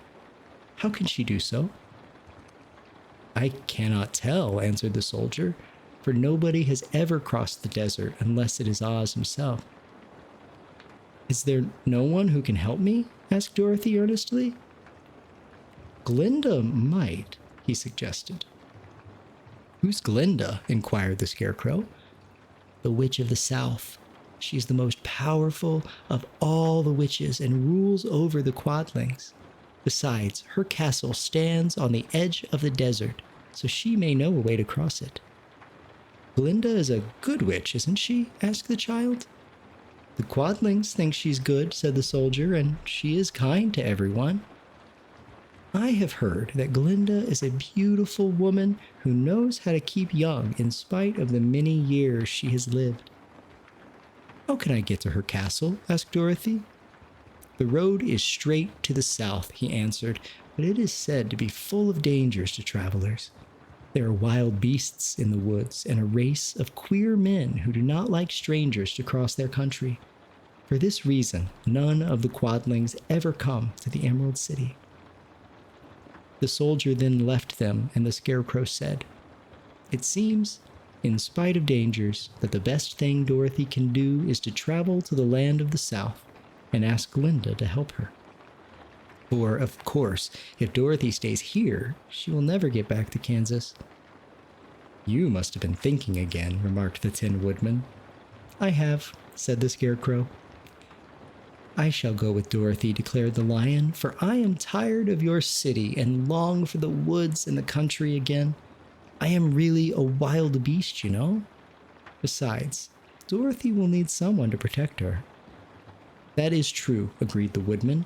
"My axe may be of service to her, so I also will go with her to the land of the South." "When shall we start?" asked the Scarecrow. "Are you going?" they asked in surprise. "Certainly. If it wasn't for Dorothy, I should never have had brains. She lifted me from the pole in the cornfield and brought me to the Emerald City.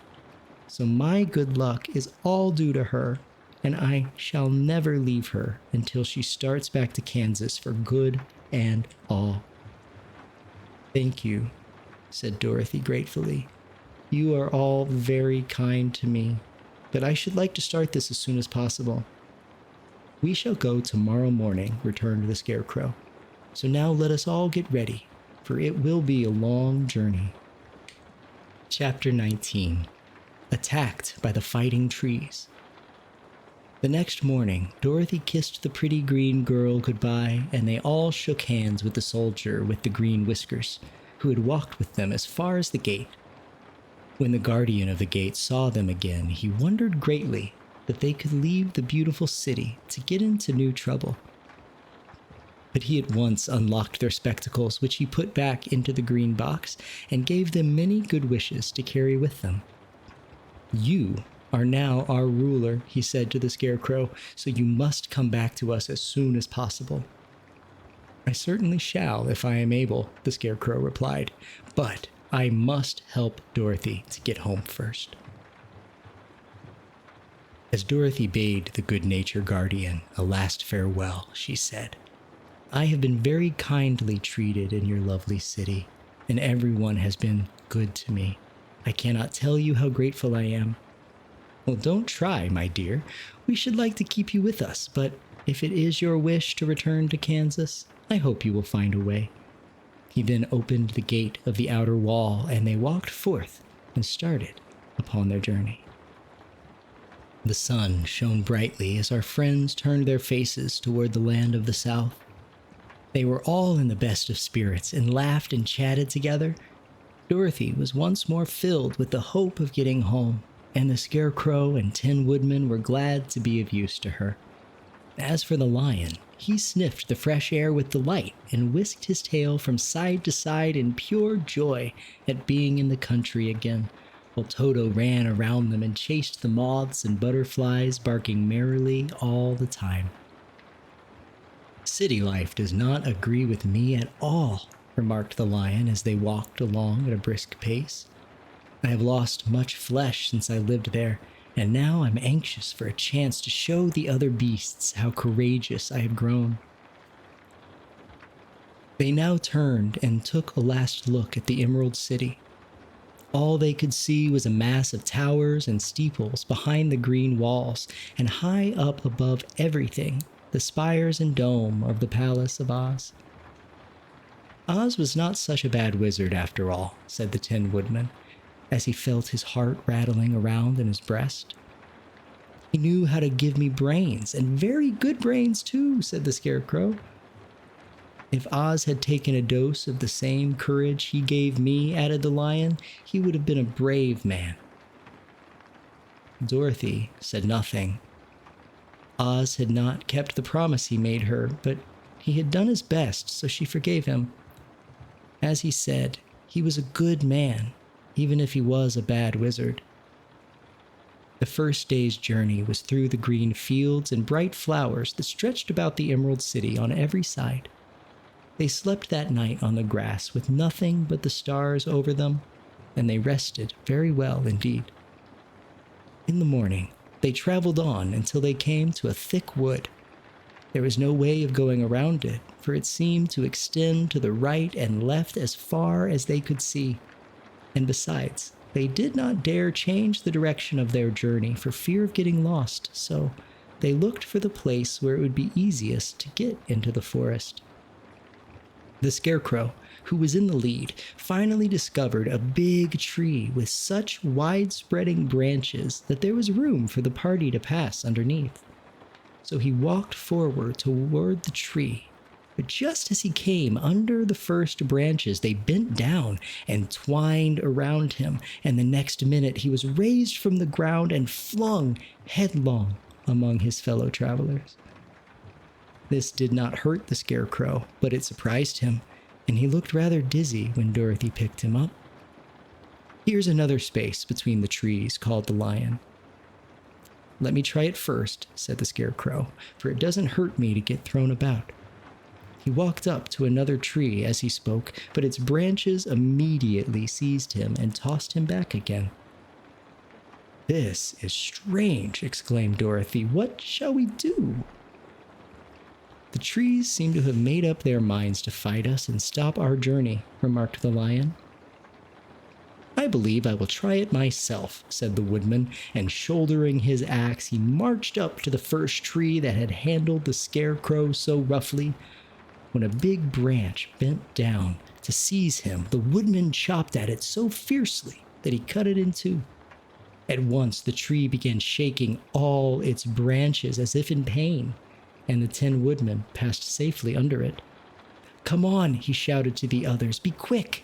And they all ran forward and passed under the tree without injury, except Toto, who was caught by a small branch and shaken until he howled. But the woodman promptly chopped off the branch and set the little dog free. The other trees of the forest did nothing to keep them back, so they made up their minds that only the first row of trees could bend down their branches, and that probably these were the policemen of the forest, and given this wonderful power in order to keep the strangers out of it. The four travelers walked with ease through the trees until they came to the farther edge of the wood. Then, to their surprise, they found before them a high wall which seemed to be made of white china. It was smooth like the surface of a dish and higher than their heads. "What shall we do now?" asked Dorothy. "I will make a ladder," said the Tin Woodman, "for we certainly must climb over the wall." Chapter 20. The Dainty China Country. While the woodman was making a ladder from wood, which he found in the forest, Dorothy laid down and slept, for she was tired by the long walk. The lion also curled himself up to sleep, and Toto lay beside him. The Scarecrow watched the woodman while he worked, and said to him, "I cannot think why this wall is here, nor what it is made of."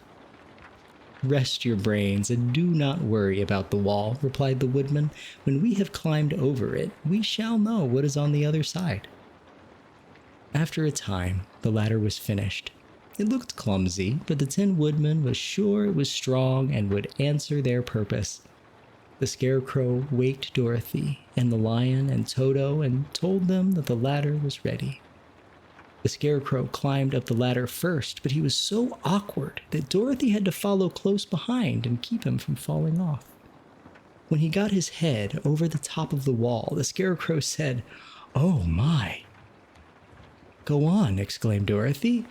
So the Scarecrow climbed farther up and sat down on the top of the wall, and Dorothy put her head over and cried, "Oh my!" just as the Scarecrow had done. Then Toto came up and immediately began to bark, but Dorothy made him be still. The lion climbed the ladder next, and the Tin Woodman came last, but both of them cried, "Oh my!" as soon as they looked over the wall. When they were all sitting in a row on the top of the wall, they looked down and saw a strange sight. Before them was a great stretch of country, having a floor as smooth and shining and white as the bottom of a big platter. Scattered around were many houses made entirely of china and painted in the brightest colors. Now these houses were quite small, the biggest of them reaching only as high as Dorothy's waist. There were also pretty little barns with china fences around them, and many cows and sheep and horses and pigs and chickens, all made of china, were standing about in groups. But the strangest of all were the people who lived in this queer country. There were milkmaids and shepherdesses with brightly colored bodices and golden spots all over their gowns, and princesses with most gorgeous flocks of silver and gold and purple, and shepherds dressed in knee breeches with pink and yellow and blue stripes down them, and golden buckles on their shoes, and princes with jeweled crowns upon their heads, wearing ermine robes and satin doublets, and funny clowns in ruffled gowns with red, round spots upon their cheeks and tall, pointed caps. And strangest of all, these people were all made of china, even to their clothes, and were so small that the tallest of them was no higher than Dorothy's knee. No one did so much as look at the travelers at first, except one little purple china dog with an extra large head, which came to the wall and barked at them in a tiny voice, afterwards running away again. "How shall we get down?" asked Dorothy. They found the ladder so heavy that they could not pull it up, so the Scarecrow fell off the wall and the others jumped down upon him so that the hard floor would not hurt their feet. Of course, they took pains not to light on his head and get the pins in their feet. When all were safely down, they picked up the Scarecrow, whose body was quite flattened out, and patted his straw into shape again. "We must cross this strange place in order to get to the other side," said Dorothy, "for it would be unwise for us to go any other way except due south."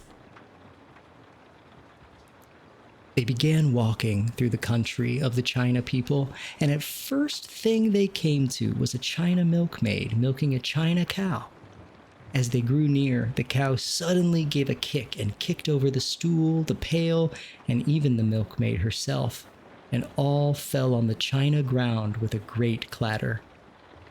Dorothy was shocked to see that the cow had broken her leg off and that the pail was lying in several small pieces, while the poor milkmaid had a nick in her left elbow. "There!" cried the milkmaid angrily. "See what you have done! My cow has broken her leg, and I must take her to the mender's shop and have it glued on again. What do you mean by coming here and frightening my cow?" "I'm very sorry," returned Dorothy. "Please forgive us." But the pretty milkmaid was much too vexed to make any answer. She picked up the leg sulkily and led her cow away, the poor animal limping on 3 legs. As she left them, the milkmaid cast many reproachful glances over her shoulder at the clumsy strangers, holding her nicked elbow close to her side. Dorothy was quite grieved at this mishap. "We must be very careful here," said the kind-hearted woodman, "or we may hurt these pretty little people so they will never get over it." A little farther on, Dorothy met a most beautifully dressed young princess, who stopped short as she saw the strangers and started to run away. Dorothy wanted to see more of the princess, so she ran after her, but the China girl cried out, "Don't chase me, don't chase me!" She had such a frightened little voice that Dorothy stopped and said, "Why not?" "Because," answered the princess, also stopping a safe distance away, "if I run, I may fall down and break myself." "But could you not be mended?" asked the girl. "Oh yes, but one is never so pretty after being mended, you know," replied the princess. "I suppose not," said Dorothy. "Now, there is Mr. Joker, one of our clowns," continued the China lady, "who is always trying to stand upon his head. He has broken himself so often that he is mended in 100 places and doesn't look at all pretty. Here he comes now, so you can see for yourself." Indeed, a jolly little clown came walking toward them, and Dorothy could see that in spite of his pretty clothes of red and yellow and green, he was completely covered with cracks, running every which way and showing plainly that he had been mended in many places. The clown put his hands in his pockets, and after puffing out his cheeks and nodding his head at them saucily, he said, "My lady fair, why do you stare at poor old Mr. Joker? You're quite as stiff and prim as if you'd eaten up a poker." "Be quiet, sir," said the princess. "Can't you see these are strangers and should be treated with respect?" "Well, that's respect, I expect," declared the clown, and immediately stood upon his head. "Don't mind Mr. Joker," said the princess to Dorothy. "He is considerably cracked in his head, and that makes him foolish." "Oh, I don't mind him a bit," said Dorothy. "But you are so beautiful," she continued, "that I'm sure I could love you dearly. Won't you let me carry you back to Kansas and stand you on Aunt Em's mantle? I could carry you in my basket." "Well, that would make me very unhappy," answered the China princess. "You see, here in our country, we live contentedly and can talk and move around as we please. But whenever any of us are taken away, our joints at once stiffen, and we can only stand straight and look pretty. Of course, that is all that is expected of us when we are on our mantels and cabinets and drawing room tables, but our lives are much pleasanter here in our own country." "I would not make you unhappy for all the world," exclaimed Dorothy. "So I'll just say goodbye." "Goodbye," replied the princess. They walked carefully through the China country. The little animals and all the people scampered out of their way, fearing the strangers would break them, and after an hour or so, the travelers reached the other side of the country and came to another China wall. It was not so high as the first, and by standing upon the lion's back, they all managed to scramble to the top. Then the lion gathered his legs under him and jumped on the wall. But just as he jumped, he upset a china church with his tail and smashed it all to pieces. "That was too bad," said Dorothy. "And I really think we were lucky in not doing these little people more harm than breaking a cow's leg and a church. They're all so brittle." "They are indeed," said the Scarecrow, "and I am thankful that I am made of straw and cannot be easily damaged. There are worse things in the world than being a scarecrow." Chapter 21. The Lion Becomes the King of Beasts. After climbing down from the China Wall, the travelers found themselves in a disagreeable country, full of bogs and marshes and covered with tall, rank grass. It was difficult to walk without falling into muddy holes, for the grass was so thick that it hid them from sight. However, by carefully picking their way, they got safely along until they reached solid ground. But here, the country seemed wilder than ever, and after a long and tiresome walk through the underbrush, they entered another forest, where the trees were bigger and older than any they had ever seen. "This forest is perfectly delightful," declared the Lion, looking around him with joy. "Never have I seen a more beautiful place." "It seems gloomy," said the Scarecrow. "Not a bit of it," answered the Lion. "I should like to live here all of my life. See how soft the dried leaves are under your feet, and how rich and green the moss is that clings to these old trees. Surely no wild beast could wish a pleasanter home." "Perhaps there are wild beasts in the forest now," said Dorothy. "I suppose there are," returned the Lion, "but I do not see any of them about." They walked through the forest until it became too dark to go any farther. Dorothy and Toto and the Lion lay down to sleep, while the Woodman and the Scarecrow kept watch over them as usual. When morning came, they started again. Before they had gone far, they heard a low rumble as of the growling of many wild animals.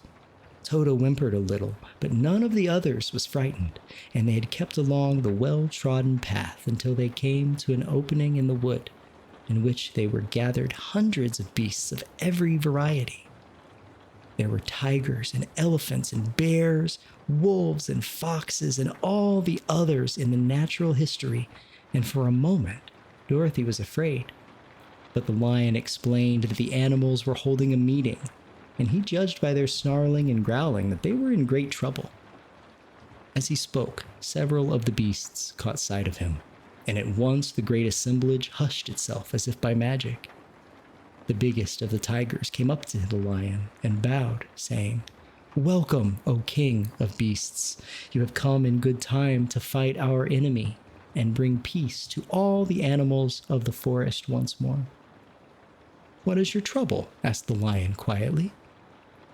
"We are all threatened," answered the tiger, "by a fierce enemy which has lately come into this forest. It is a most tremendous monster, like a great spider, with a body as big as an elephant and legs as long as a tree trunk. It has 8 of these long legs, and as the monster crawls through the forest, he seizes an animal with a leg and drags it to his mouth, where he eats it as a spider does a fly. Not one of us is safe while this fierce creature is alive, and we had called a meeting to decide how to take care of ourselves when you came among us." The Lion thought for a moment. "Are there any other lions in this forest?" he asked. "No, but there were some, but the monster has eaten them all. And besides, there were none nearly so large and brave as you." "If I put an end to your enemy, will you bow down to me and obey me as king of the forest?" inquired the Lion. "We will do that gladly," returned the tiger, and all the other beasts roared with a mighty roar. "We will!" "Where is this gray spider of yours now?" asked the Lion. "Yonder, among the oak trees," said the tiger, pointing with his forefoot. "Take good care of these friends of mine," said the Lion, "and I will go at once to fight the monster." He bade his comrades goodbye and marched proudly away to do battle with the enemy. The great spider was lying asleep when the Lion found him, and it looked so ugly that its foe turned up his nose in disgust. Its legs were quite as long as the tiger had said, and its body covered with coarse black hair. It had a great mouth with a row of sharp teeth a foot long, but its head was joined to the pudgy body by a neck as slender as a wasp's waist. This gave the lion a hint of the best way to attack the creature, and as he knew it was easier to fight asleep than awake, he gave a great spring and landed directly upon the monster's back. Then, with one blow of his heavy paw, all armed with sharp claws, he knocked the spider's head from its body.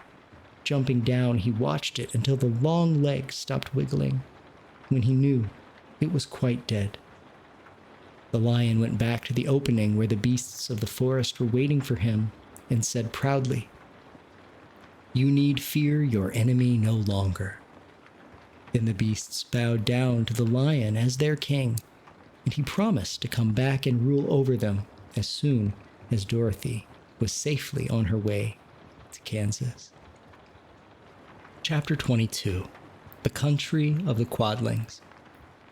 The four travelers passed through the rest of the forest in safety, and when they came out from its gloom, saw before them a steep hill covered from top to bottom with great pieces of rock. "That will be a hard climb," said the Scarecrow, "but we must get over the hill nevertheless." So he led the way and the others followed. They had nearly reached the first rock when they heard a rough voice cry out, "Keep back!" "Who are you?" asked the Scarecrow.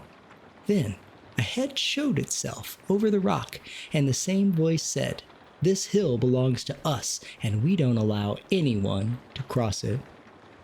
"But we must cross it," said the Scarecrow. "We're going to the country of the Quadlings." "But you shall not," replied the voice, and there stepped from behind the rock the strangest man the travelers had ever seen. He was quite short and stout, and had a big head, which was flat at the top and supported by a thick neck full of wrinkles. But he had no arms at all, and seeing this, the Scarecrow did not fear that so helpless a creature could prevent them from climbing the hill. So he said, "I'm sorry not to do as you wish, but we must pass over your hill whether you like it or not," and he walked boldly forward. As quick as lightning, the man's head shot forward, and his neck stretched out until the top of the head, where it was flat, struck the Scarecrow in the middle and sent him tumbling. Over and over down the hill, almost as quickly as it came, the head went back to the body, and the man laughed harshly as he said, "It isn't as easy as you think." A chorus of boisterous laughter came from the other rocks, and Dorothy saw hundreds of the armless hammerheads upon the hillside, one behind every rock. The lion became quite angry at the laughter caused by the Scarecrow's mishap, and given a loud roar that echoed like a thunder, he dashed up the hill. Again, a head shot swiftly out, and the great lion went rolling down the hill as if he had been struck by a cannonball. Dorothy ran down and helped the Scarecrow to his feet, and the lion came up to her, feeling rather bruised and sore, and said, "It's useless to fight people with shooting heads. No one can withstand them." "What can we do then?" she asked. "Call the winged monkeys," suggested the Tin Woodman. "You still have the right to command them once more." "Very well," she answered, and putting on the golden cap, she uttered the magic words. The monkeys were as prompt as ever, and in a few moments the entire band stood before her. "What are your commands?" inquired the king of the monkeys, bowing low. "Carry us over the hill to the country of the Quadlings," answered the girl. "It shall be done," said the king. And at once the winged monkeys caught the four travelers and Toto up in their arms and flew away with them. As they passed over the hill, the hammerheads yelled with vexation and shot their heads high in the air, but they could not reach the winged monkeys, which carried Dorothy and her comrades safely over the hill and set them down in the beautiful country of the Quadlings. "This is the last time you can summon us," said the leader to Dorothy. "So goodbye, and good luck to you." "Goodbye, and thank you very much," returned the girl, and the monkeys rose into the air and were out of sight in a twinkling. The country of the Quadlings seemed rich and happy. There was field upon field of ripening grain, with well-paved roads running between, and pretty rippling brooks with strong bridges across them. The fences and houses and bridges were all painted bright red, just as they had been painted yellow in the country of the Winkies and blue in the country of the Munchkins. The Quadlings themselves, who were short and fat and looked chubby and good-natured, were dressed all in red, which showed bright against the green grass and yellowing grain. The monkeys had set them down near a farmhouse, and the 4 travelers walked up to it and knocked the door. It was opened by the farmer's wife, and when Dorothy asked for something to eat, the woman gave them all a good dinner, with 3 kinds of cake and 4 kinds of cookies and a bowl of milk for Toto. "How far is it to the castle of Glenda?" asked the child. "It is not a great way," answered the farmer's wife. "Take the road to the south, and you will soon reach it." Thanking the good woman, they started afresh and walked by the fields and across the pretty bridges until they saw before them a very beautiful castle. Before the gates were 3 young girls dressed in handsome red uniforms trimmed with gold braid, and as Dorothy approached, one of them said to her, "Why have you come to the South Country?" "To see the good witch who rules here," she answered. "Will you take me to her?" "Let me have your name, and I will ask Glenda if she will receive you." They told who they were, and the girl soldier went into the castle. After a few moments, she came back to say that Dorothy and the others were to be admitted at once. Chapter 23. Glenda the Good Witch grants Dorothy's wish. Before they went to see Glenda, however, they were taken to a room of the castle where Dorothy washed her face and combed her hair, and the lion shook the dust out of his mane, and the Scarecrow patted himself into his best shape, and the Woodman polished his tin and oiled his joints. When they were all quite presentable, they followed the soldier girl into a big room where the witch Glenda sat upon a throne of rubies. She was both beautiful and young to their eyes. Her hair was a rich red in color and fell in flowing ringlets over her shoulders. Her dress was pure white, and her eyes were blue, and they looked kindly upon the little girl. "What can I do for you, my child?" she asked. Dorothy told the witch all her story, how the Cyclone had brought her to the land of Oz, how she had found her companions, and of the wonderful adventures they had been met with. "My greatest wish now," she added, "is to get back to Kansas, for Aunt Em will surely think something dreadful has happened to me, and that will make her put on mourning. And unless the crops are better this year than they were last, I am sure Uncle Henry cannot afford it." Glenda leaned forward and kissed the sweet upturned face of the loving little girl. "Bless your dear heart," she said. "I am sure I can tell you of a way to get back to Kansas." Then she added, "But if I do, you must give me the golden cap." "Willingly," exclaimed Dorothy. "Indeed, it is of no use to me now, and when you have it, you can command the winged monkeys 3 times. "And I think I shall need their service just those 3 times, answered Glenda, smiling. Dorothy then gave her the golden cap, and the witch said to the Scarecrow, "What will you do when Dorothy has left us?" "I will return to the Emerald City," he replied, "for Oz has made me its ruler, and the people like me. The only thing that worries me is how to cross the hill of the Hammerheads. By means of the golden cap, I shall command the winged monkeys to carry you to the gates of the Emerald City," said Glenda, "for it would be a shame to deprive the people of such a wonderful ruler." "Am I really wonderful?" asked the Scarecrow. "You are unusual," replied Glenda. Turning to the Tin Woodman, she asked, "What will become of you when Dorothy leaves this country?"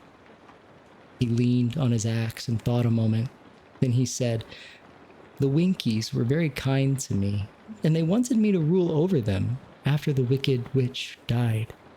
I'm fond of the Winkies, and if I could get back again to the country of the West, I should like nothing better than to rule over them forever." Well, my second command to the winged monkeys, said Glenda, will be that they carry you safely to the land of the Winkies. Your brain may not be so large to look at as those of the Scarecrow. My second command to the winged monkeys, said Glenda, will be that they carry you safely to the land of the Winkies. Your brain may not be so large to look at as those of the Scarecrow, but you are really brighter than he is. When you are well polished, and I am sure you will rule the Winkies wisely and well. Then the witch looked at the big, shaggy lion and asked, when Dorothy has returned to her own home, what will become of you? Over the hill of the Hammerheads, he answered, lies a grand old forest, and all of the beasts that live there have made me their king. If I only could get back to this forest, I would pass my life very happily there. My third command to the winged monkey, said Glenda, shall be to carry you to your forest. Then, having used up the powers of the golden cap, I shall give it to the king of the monkeys, that he and his band may thereafter be free forevermore. The Scarecrow and the Tin Woodman and the lion now thanked the good witch earnestly for her kindness, and Dorothy exclaimed, you are certainly as good as you are beautiful, but you have not yet told me how to get back to Kansas. Your silver shoes will carry you over the desert, replied Glenda. If you had known their power, you could have gone back to your Aunt Em the very first day you came to this country. But then I should not have had my wonderful brains, cried the Scarecrow. I might have passed my whole life in the farmer's cornfield. And I should not have had my lovely heart, said the Tin Woodman. I might have stood and rusted in the forest till the end of the world. And I should have lived a coward forever, declared the lion, and no beast in all the forest would have had a good word to say to me. This is all true, said Dorothy, and I'm glad I was of use to these good friends. But now that each of them has had what he most desired, and each is happy in having a kingdom to rule besides, I think I should like to go back to Kansas. The silver shoes, said the good witch, have wonderful powers, and one of the most curious things about them is that they can carry you to any place in the world in 3 steps, and each step will be made in the wink of an eye. All you have to do is knock the heels together 3 times and command the shoes to carry you wherever you wish to go. If that is so, said the child joyfully, I will ask them to carry me back to Kansas at once. She threw her arms around the lion's neck and kissed him, patting his big head tenderly. Then she kissed the Tin Woodman, who was weeping in a way most dangerous to his joints. Then she hugged the soft, stuffed body of the Scarecrow in her arms, instead of kissing his painted face, and she found she was crying herself at this sorrowful parting from her loving comrades. Glenda the Good stepped down from her ruby throne to give the little girl a goodbye kiss, and Dorothy thanked her for all the kindness she had shown to her friends and herself. Dorothy now took Toto up solemnly in her arms, and having said one last goodbye, she clapped the heels of her shoes together 3 times, saying, "Take me home to Aunt Em."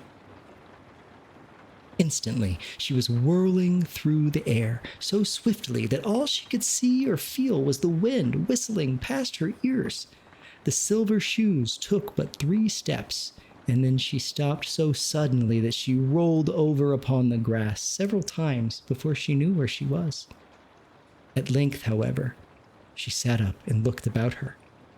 "Good gracious!" she cried, for she was sitting on the broad Kansas prairie, and just before her was the new farmhouse Uncle Henry built after the cyclone had carried away the old one.